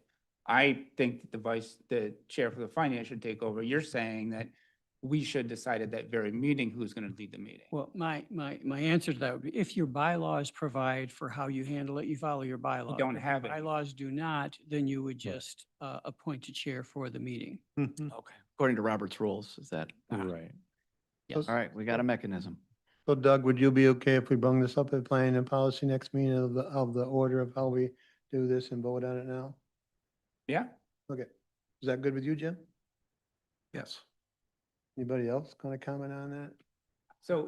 Phil's leading. I'd bypass the chair. There you go. Wow, fist bump for that. Thank you, Phil. I bumped you. Yeah. So. Yeah. So repeat that. You like that? John? Well, yeah, I think what Phil is suggesting, paraphrase here, is we vote on this as written, up or down, and regardless of what the vote is, we're going to put, oh, I know I asked Jim because he's chair of planning and policy, to put on the planning and policy committee meeting a topic to discuss this, to discuss an amendment to our board rules on how to handle this in the future. So this could be voted up or down right now, and regardless of what happens, it'll be brought up at planning and policy. Jim, I guess, Jim, are you okay with putting that on your agenda is Phil's question? Yes. Okay. Maybe, maybe Go ahead. chair of planning should be in charge, but anyway. Why, you're not planning? You can. Who's the chair of planning? Are you, Jim. No, the I chair mean, of planning. yeah, you're the it should be chair. the third person though. Oh, That's you- fine. You're getting ahead of yourself there, Jim. Doug, Commissioner Ziles. Yeah, go so ahead. I guess if we're going to vote on this motion, I'll be voting no, just because I think that, you know, if you and Phil aren't here, we should still be meeting at the scheduled time. I mean, we have those meetings set up in January, and the public is counting on that. And my understanding is it's the budget vote meeting, and having that at night makes sense to me. So for all those reasons, I'll be voting no. Okay. Thank you. I'll just say that the reason I put this motion on there was because both Commissioner Kyers and I had a conversation, I think it was last week or 2 weeks ago, and we did not realize that we did not do a great job coordinating, and we're both going to be gone that evening. And so for me, it seemed the simple solution was to move it to the AM. Obviously, if the full board feels differently, then we have other mechanisms to do that at that time. I So- think the fact that you caught it this early is impressive. frankly. that's Yeah, what I I wouldn't have caught it till the week before. Even a broken clock tells the right time twice a day, I think. Yeah, we got lucky. I called I would timeout just first. like I'm to just ask a telling you. question. My question is there a negative in changing the time of the meeting in order to accommodate schedules? Well, only the I think fact that it's in what- a morning and not an evening. Yeah, what Commissioner Zylstra said is accurate. Yep.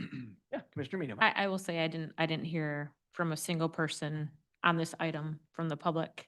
So I personally, I'm okay with changing the time. I think if it had been a pretty big issue, I would have hoped that someone would have brought that up.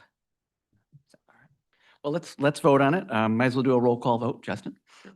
Yes, sir. Mr. Teeples. Yes. Mr. Zylstra. No. Mr. Kyers. Yes. Mr. Barry. Yes. Mr. Moss. Yes. Mr. Jortsma. Yes. Mrs. Rhodey. Yes.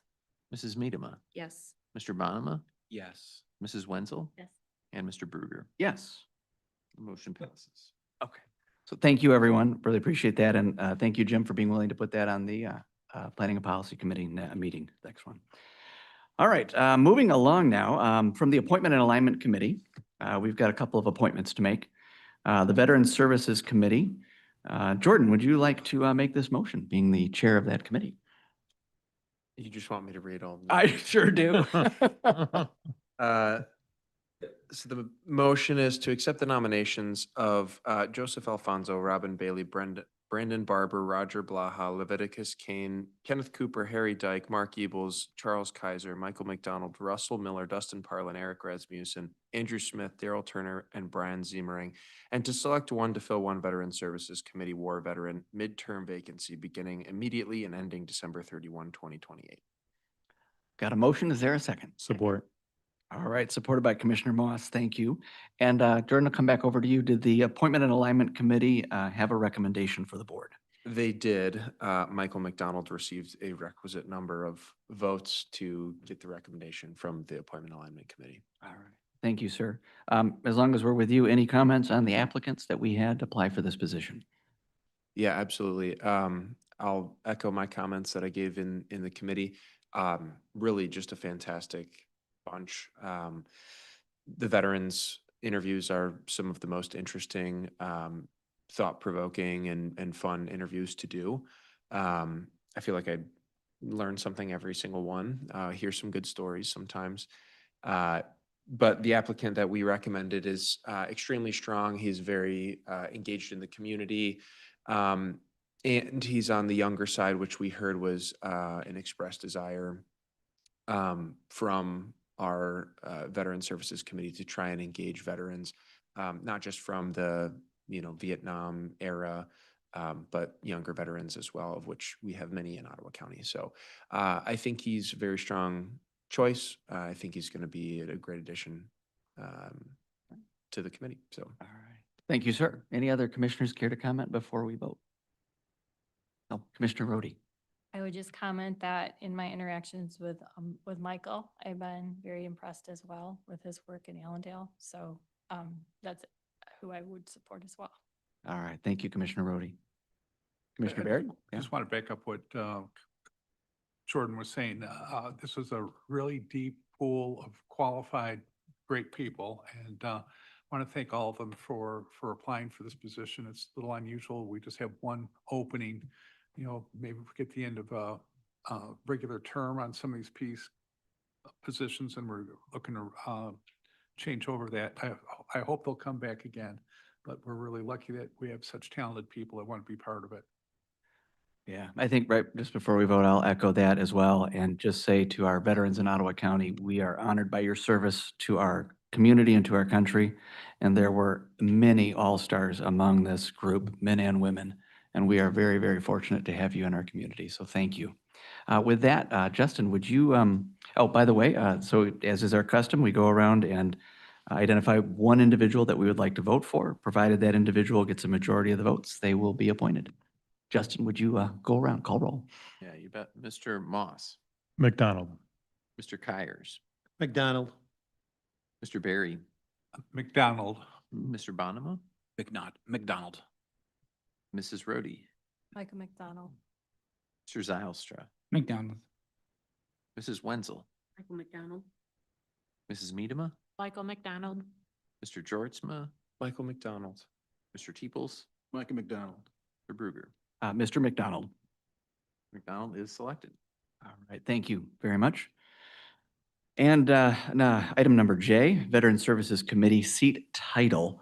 The suggested motion is to approve the recommendation to change the seat title from War Veteran to Active Duty Veteran on the Veteran Services Committee per MCL Section 35.621. So moved. Support. I think we got a motion by Jortsma, supported by Wenzel made a motion too. Justin, you can figure that one out later. How about that? All right. Yeah, actually, Jordan, as the chair, if you wouldn't mind explaining this one just a little bit. Sure. So this is another recommendation from our Veteran Services Director to just bring this in line with state statute, which doesn't specify war veteran, it specifies active duty. We had a brief semantic discussion about whether active duty veteran means someone who is currently actively serving, but we think veteran status means that they were just a veteran who previously served on active duty, which is what the statute is intending. And that's what it does. So it prevents a little confusion for veterans who did not serve during wartime. Correct. Sounds good. I think that was it. And Jason had mentioned that it may open up the applicant pool a little bit because it clears up some confusion as far as that goes. So, all right. You seem confused, Commissioner. More confused than It took us a little while too, Yeah, but we did. we're trying to, so it's currently called wartime. Get that. Okay. So now active duty just means that they actively served, the veteran actively served. In the past. In the past. Yeah, yeah. Yeah. Have to be during wartime. Yeah. Past tense issue. Yes, it It's is. a past tense issue. Active, having active and veteran, which implies past tense, is slightly Yeah, that's confusing. good. That's your logic. That's good. Yeah, go with that. That's Jordan at his best, right? Let's vote. All those in favor say aye. Aye. Those opposed? All right, motion carries. Item K on the agenda, Community Action Agency Advisory Board, private sector seat.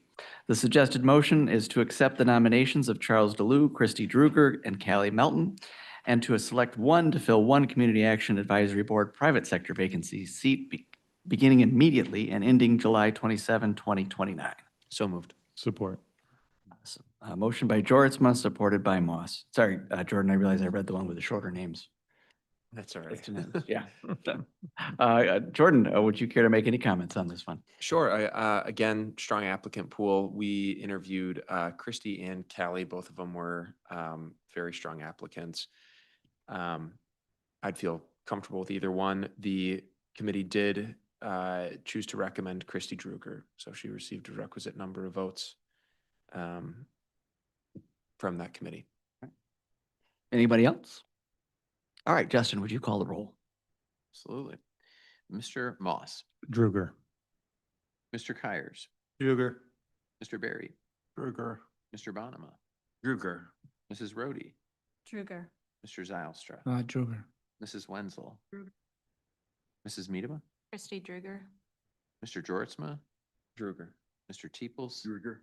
and Mr. Bruger. Druger.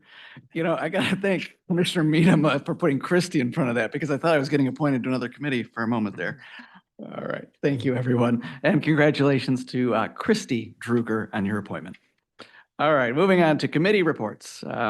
A reminder from the last meeting's discovery realization is that committee reports are an opportunity for commissioners to report on any committees that they have served, that they are presently serving on. Anything notable? No one has to report, but if you have anything. I think maybe on the MAC board probably qualifies as a committee report. That sounds good. Go. So we attended NACO conference last week in New Orleans. Not the greatest time in the world to go in New Orleans. It was like 97 and 90% humidity. But anyway, we spent most of our time in meetings, and one of the big conferences they had was on data centers. So data centers are all across the United States. Everybody's having the same problem as we are in Ottawa County. The states are changing their legislatum, not only in Michigan, but in other states. I thought that was really interesting. So they're forcing, grassroots, the townships and everything to be overridden by the state. So it's a national thing. It's all across the nation. So NACO's working with it also as MAC is. So stay tuned. There's a lot more to come. That's probably one of the highlights that everybody took away from there. Yeah. Thank you, Bill. Anyone else? I'm going to throw one out. I sit on two lake boards, the Spring Lake Lake Board and the Lloyd's Bayou Lake Board. Water Resources Commissioner Bush sits on both of those with me. Something interesting that I learned recently at one of our meetings is that spear fishermen who have fish at night and use exceptionally bright lights to shine down in the water to get their fish have a right preserved by the state of Michigan to fish with their bright lights on anywhere on the lake at any time at night. And which is all well and good, but we've had a number of individuals in the community who live on, in particular, I believe it was Lloyd's Bayou, who do try to sleep between the hours of, midnight and 6 a.m. And when those lights are flipped on and they're pointed at a house, it makes it a challenge to get a good night's rest. So if any of you are sportsmen out there, fishermen, I guess my plea is just to be considerate of others while you're on the water, recognizing that you do have a right, but maybe to exercise a little responsibility to be a good neighbor. That's all I've got. All right, item number 10 is public comment. If there's anybody in the audience who would care to comment.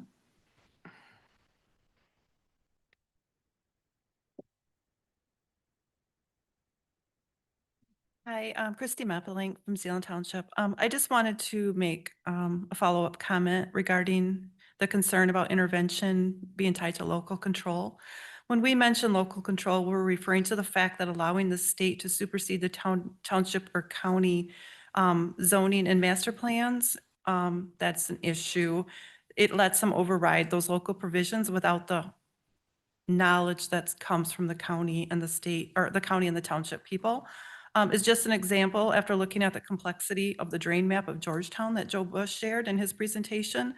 Please consider that for the proposed solar project, there's an intricate tiling system in that area that controls drainage. There's also going to be drainage impacts because there's a huge map of access roads that need to be added in order to make this project work. That will impact the drainage. It also causes a lot of issues with road concerns. So those are a couple of the big things. These are the type of details that need to be considered by the county, among other things. It's also important to just note again that other counties have already intervened. I'm just pulled out insight from one such petition. Their intervention says utility scale solar installations within an ALU can impact, among other things, the environment and natural resources, public health and safety, communication and signal interference, stormwater patterns, emergency response resources, future land use as it relates to project decommissioning, local land use, including the use and preservation of farmland, and sound impacts or nuisances. A second prong of it says, additionally, the county's interests fall within the zone of interest intended to be protected or regulated by PA 233. Several provisions of PA 233 are designed to protect against potential adverse impacts or nuisance conditions caused by utility scale renewable energy projects. Those provisions authorize the commission to consider feasible alternative developed locations, evaluate the impact of the proposed facility on local land use, and condition approval on the applicant taking additional reasonable actions to address the impacts of the proposed energy facility. So their follow-up comment was that the county meets the two-prong test set by the commission for intervention by right. It is by right. They can't turn you down. They did turn down some of the local neighbors that they considered permissive because they were not right by the project. So there's definitely an attempt to narrow their scope. So we just would love to have your voice join us. Thank you. Thank you, Ms. Meppelink. Anyone else? All right, thank you very much. Moving on to the report of the county administrator. Administrator Waterman. I haven't said a word tonight, so good evening, everyone. Good evening. So updates, our team is currently putting the finishing touches on the proposed 2027 Ottawa County budget presentation for your work session next Tuesday. Wanted to take this opportunity to thank all of the department heads and elected officials and their staff for their work in preparing their requested budgets. Specifically acknowledging Karen and Tyler and Fiscal Services for their diligence in compiling this wealth of information into the proposed budget. The proposed budget for the upcoming fiscal year will look quite different than in prior years with the anticipated transition of the CMH to an independent authority. Moreover, you will see the impacts of the recently adopted wage scale, a proposed plan to renew county investment in long-term capital planning, in an effort to integrate many of the county's priorities outlined in its new strategic plan. We tried to be intentional in developing a budget that aligns with the board's interests of balancing providing high-quality public services to our residents while limiting budget expansion as much as possible. We hope you'll find that we have achieved that. Speaking of the strategic plan, the basic Excel spreadsheet that was recently approved was beautifully reformatted by our talented communications team and has been sent to the printer for publication.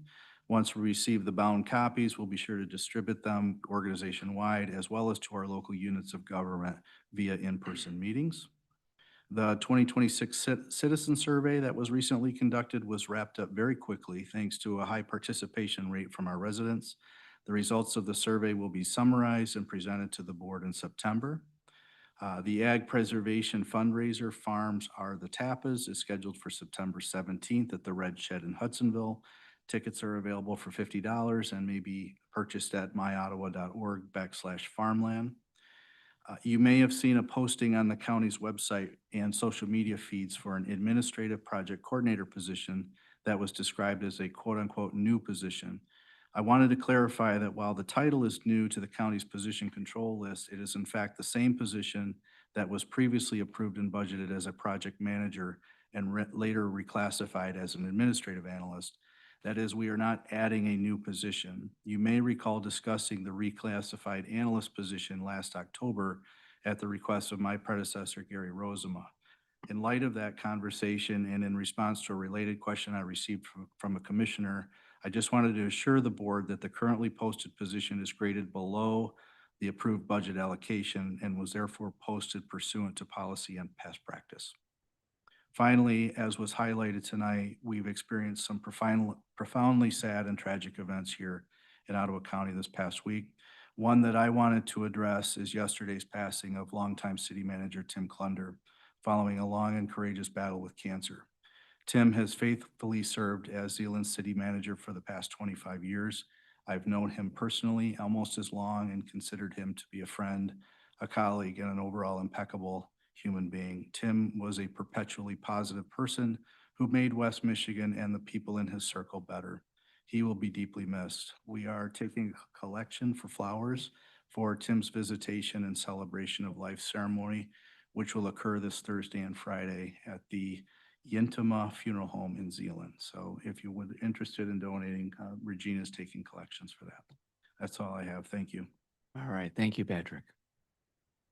Okay, next item on the agenda, we have commissioner comments.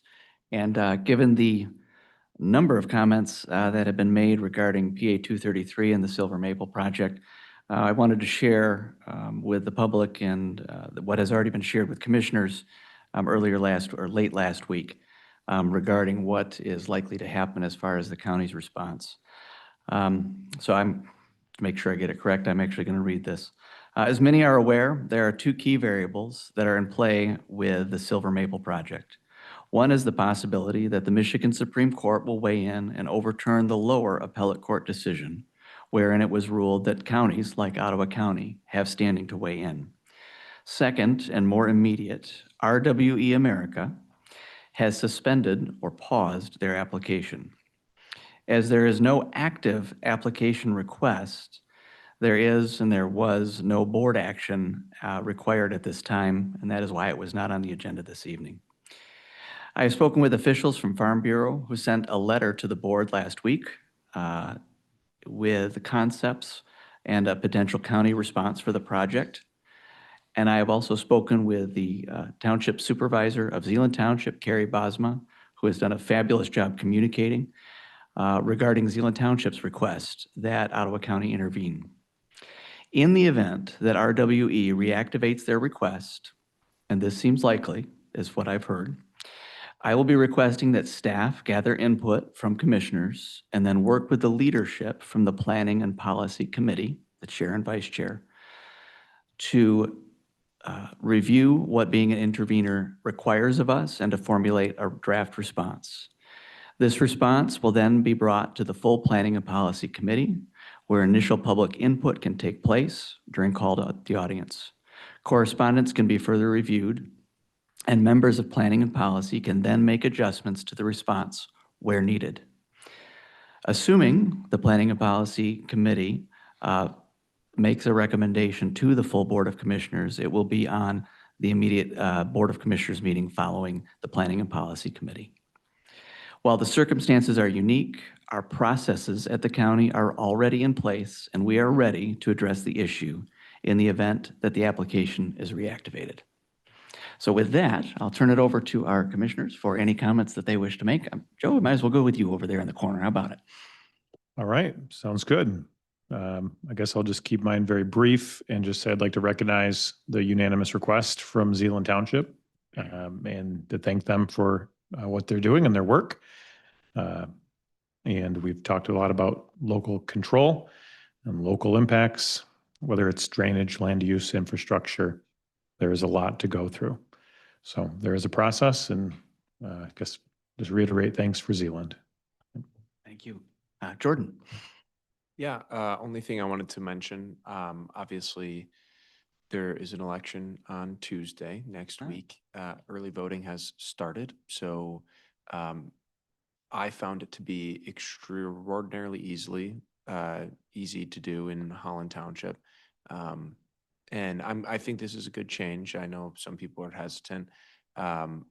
Last election, I tried to go, and there was, I think, a 2-hour wait. This year I walked right in. So let that be an encouragement if you haven't wanted to vote early or you didn't have the best experience last time. It worked very smoothly. To that point, also, the Community Mental Health Board met last week. And they have good resources if you want to learn more about any of the millages, especially the mental health millage. So you can either watch that meeting or check out some of the resources that are out there on that. That's it. All right. Thank you, Commissioner. Commissioner Miedema. Couple of you have already I'm like looking to see what I want to cover because I think same thing that you guys were kind of chatting about. So thanks for reminding about the primary. And just a reminder that there are a couple millages on the ballot this year. And I think both Parks and Rec and our CMH have done a phenomenal job of laying out the plans for what they are asking for voters to decide. And I think each voter should definitely take the time and opportunity to go on the county website to be an informed voter. And so I think just if people aren't aware, there's some phenomenal documents that they can peruse. I also want to just thank the individuals that came tonight from the Zeeland community and kind of the surrounding area. I want to I appreciate the work that you put into your public comments. It was very apparent that you spent a lot of time preparing the comments. You are very well versed in the topic itself. You've spent extensive amount of time on the work. And now it's our board's time to take a look at a lot of the things you presented. And I look forward to the topic being on planning and policy is what was already mentioned by the chair. I thank you for that and thank you for your comments, Chair Bruger. Just looking to see if I had one more thing. And again, thank you also to Zeeland Township, the supervisor for reaching out and as well as the Farm Bureau. I really appreciated receiving communication from them as well. So that's all I have. Thank you, Commissioner. Commissioner Bonema. Yeah, I want to also thank Zeeland Township's board, Carrie Bosma. I mean, she's done a fantastic job, as you said, in communicating with us. I enjoyed my time in the township offices this last week, sat down with Clerk Van Duzen for a little while as well. But everybody's boots on the ground and is, keeping this in front and figuring out what's the next measured response. And so I appreciate the tactics the approach that you're using to make sure that it's addressed in the way that you are. So thank you for that. Secondly, National Night Out is coming up. I believe it's August 4th in Collin Park. So that's going to be fun. Election night. No, yeah, I suppose It it's is, National isn't Night it? Out. Yeah, it's the West Michigan Airport Authority is going to have a booth there. And they're going to be giving away little airplanes, like balsa wood airplanes and all that. So bring your kids by, grab an airplane, have some fun. And then lastly, I just, Patrick and I were talking a little bit earlier about the loss of Zeeland City Manager Tim Clunder, 25 years of amazing public service. He truly was a public servant. There are different people that you spot along your journey that are truly here to serve those in front of them, and he certainly was that guy. I did not know him nearly as long as many of you have. I was able to work with him really somewhat closer just these last 6 or 8 years, and on various community things, and it just caused me pause to realize and appreciate the fact that the reason why so many families and people moved to Zeeland is because of work that was done long ago by people like him. Right? We're the benefactors of what they sowed long before we came here. And so I just want to thank those public servants and especially Tim Clunder. When he would give his State of the State address of the city of Zeeland, a lot of times we wouldn't remember all the numbers. However, you're always impressed that we're paying some of the least taxes and getting the maximum benefits that you can in the state. But you walked away remembering how you felt, which is proud to be a Zeelander. He was a great ambassador of, Zeeland and what's been accomplished there. And so I always felt better about our community, uplifted. You talked about that tonight, Patrick. So I just want to honor his life, his service, his family, and I will be there to celebrate his life too. So thank you. Thank you, Commissioner. Very kind words. Commissioner Kyers. Yes, I'd like to echo most of the comments that were here tonight. I won't spend much time. I do like to say, we really appreciate your educated comments tonight. you don't always get that here. And when we have it like that, it's much appreciated by the commissioners. So thank you. Could have been on thin ice there, Phil. That was good. No, excellent. I second that. John, Yeah, go right ahead. Yeah. So thank you. First of all, I'd like to thank you, Josh, for, highlighting the tragedies that happened this weekend, for all those that have to respond to it, and all those that are dealing with the loss of human life and the human suffering. We have a wonderful community, and it's a tragedy that we have to deal with so much pain. But God be bless those folks. Thanks for bringing it up. The second thing I'd like to address is the PA 233 issue. I echo what you all said about the public comments. They were excellent. I do think that we are limited, even though we could intervene in how, but we want to be impactful. We just don't want to give rhetoric, right? And this isn't the right time to do this. There is a process to do this. I was interviewed at WHTC last week on Talk of the Town, and I just called it a bad law.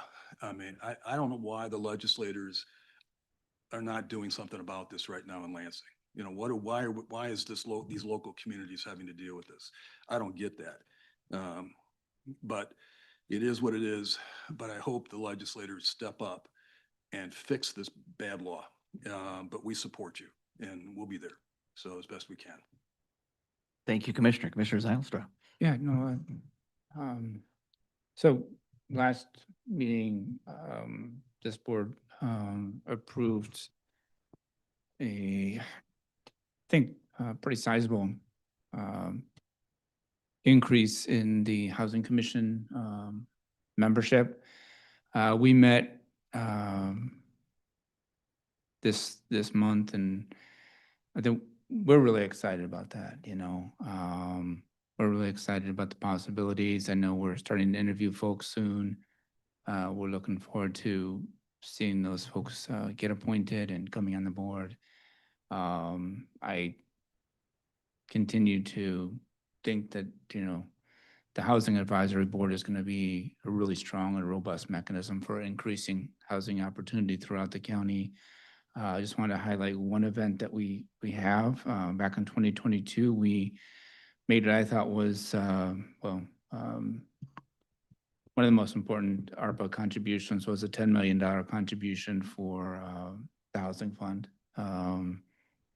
And on July 31 at 9 a.m. at the Lakeshore Advantage Next Center in Holland, there will be a roundtable listening and feedback session just about how that fund has been rolled out. I think it's been, very instrumental in getting some housing online and, making sure that more and more housing gets built. And but as we go forward with the relationship with IFF, I think we can constantly do better, right? And so anybody is welcome to attend, again, in July 31 at 9 a.m. at the Next Center, which is on 7th Street. So thanks. All right. Thank you, Commissioner. Commissioner Barry. First of all, I just want to thank the public for the comments that we heard today, just reiterating what other commissioners have said. Thoughtful comments. I feel this board is with you. Just we want to do it the right way. And there will be a time for that. But I just wanted to mention something quite different here. A lot of the commissioners at one time or another may have done a ride along with a deputy, just have the experience of what that's like. Saturday, I had quite another experience. I rode along with Marine Unit, the Ottawa County Marine Unit. And talked to Sheriff DeBoer about that. And he put me together with Sergeant Chris Rauer, who allowed me to just tag along as he was patrolling Lake Macatawa and Lake Michigan. And main responsibilities for the Marine Unit are to promote safe recreational boating and also to be able to respond to emergencies as they may or may come up. Few things that I learned. Our Ottawa County Marine Unit trains other county Marine units from across the state. We're considered leaders in this and provide that training for similar units across the state. We have, I believe, 3 boats currently. And the Saturday when I was out, there was one boat on Lake Macatawa, and there were two boats in Grand Haven Spring Lake for the Coast Guard Festival. And service on a Saturday went from noon till late into the evening. And most, thankfully, it wasn't a very eventful patrol, but, no wake restrictions, trying to enforce that. Trying to clear the navigation channel. People were anchoring sort of in the way, get them to move along.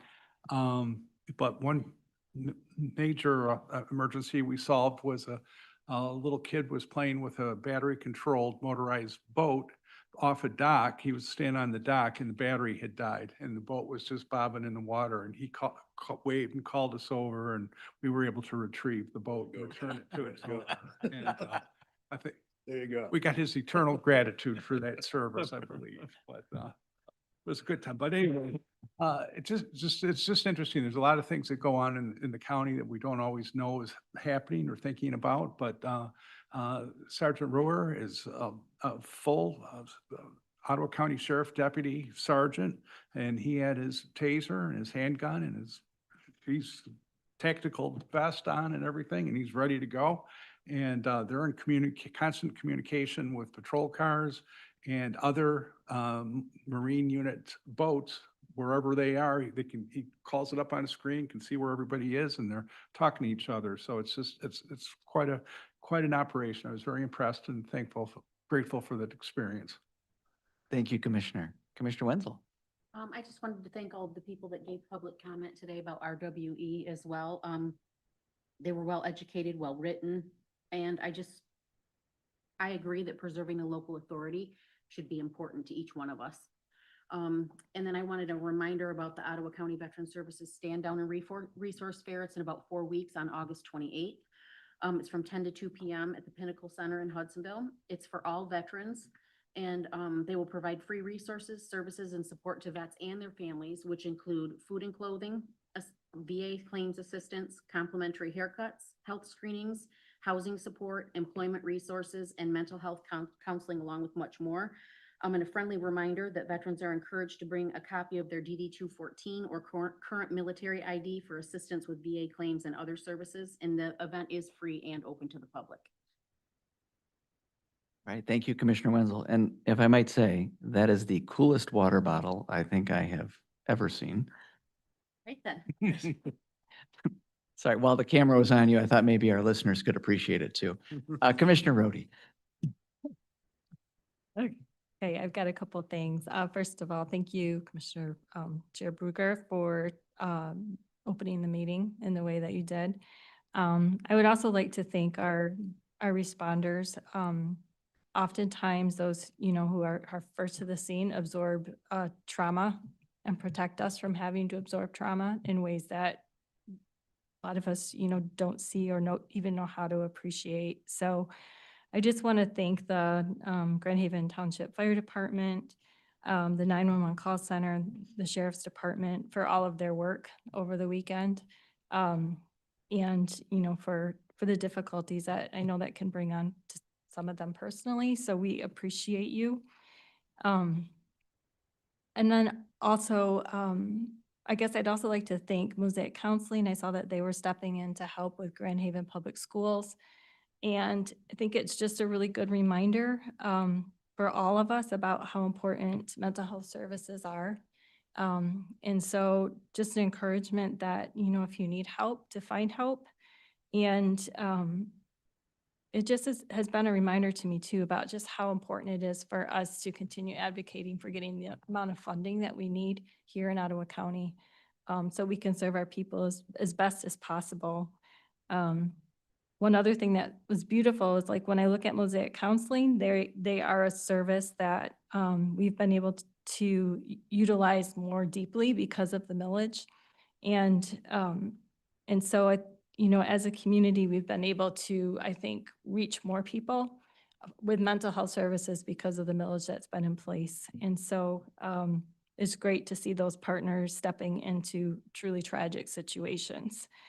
And then secondly, I read recently that in regards to a lot of these projects that are moving into communities, that developers have looked for weakness in leaders when they've targeted communities. And, we have, when we look at many of these situations, they go back quite a long ways. The roots, started long before many of us were ever in office. And I think it's very encouraging to me to see that we're not the same community that we were 5 years ago, 6 years ago. We have a very engaged county. We have very engaged leaders on a local level. We have a very engaged board of commissioners. And so I'm very encouraged that perhaps we won't look like such an easy target going forward. And so I also just, with that in mind, just encourage this board to, and I think we will take these matters very seriously so that we do communicate that we're not going to be an easy target going forward. So that's all I've got. Thank you, Commissioner. Oh, Commissioner Wenzel. I was remiss in forgetting something, and I just wanted to make sure and mention this. I wanted to thank Caleb Warple for his service with our Veteran Services Committee. He's leaving, and it is a huge loss. He has been incredible to work with. He has such a heart for all of our veterans, and I just wanted to thank him publicly because I do think it's a huge loss. Thank you, Commissioner. Great comments tonight, everyone. The tragedy in Grand Haven struck a little closer to home, obviously, because that's Phil's district, Commissioner Kyrie's district, and my district. In particular, with this event, I just want to give a shout out to the Ottawa County Sheriff's Department, and in particular, the lead investigator on this case. I can't imagine what he went through. And he happens to be the father of a young man who plays on the same soccer team that my son does. And we had a tournament this weekend in Indiana, and he was absent from that tournament because he was doing his job. So to him, I want to say thank you. And if we can all keep those individuals and this family in our thoughts and prayers, I think I'd greatly appreciate that, as I know we all will do. In a more positive note, on the upside, and actually facing upward, is my lapel pin tonight, which is the celebration of the Coast Guard Festival in the city of Grand Haven. Yeah, sorry, Justin got a little kick out of that one. Yeah, my lapel pin malfunctions from time to time. But I just want to invite the entire community to Grand Haven this weekend. We have the Coast Guard Parade in downtown Grand Haven, starting at, I believe it's 10:30, 11 a.m. And then the fireworks, I believe we call it an extravaganza in the evening. And you are all welcome to join us in Grand Haven. What Coast Guard Festival is to Grand Haven is what Tulip Time is to Holland. And I know we have a lot of other great festivities in Ottawa County. So come on up and please join us. With that, I think we are adjourned. Thank you, everyone. Yeah, yeah.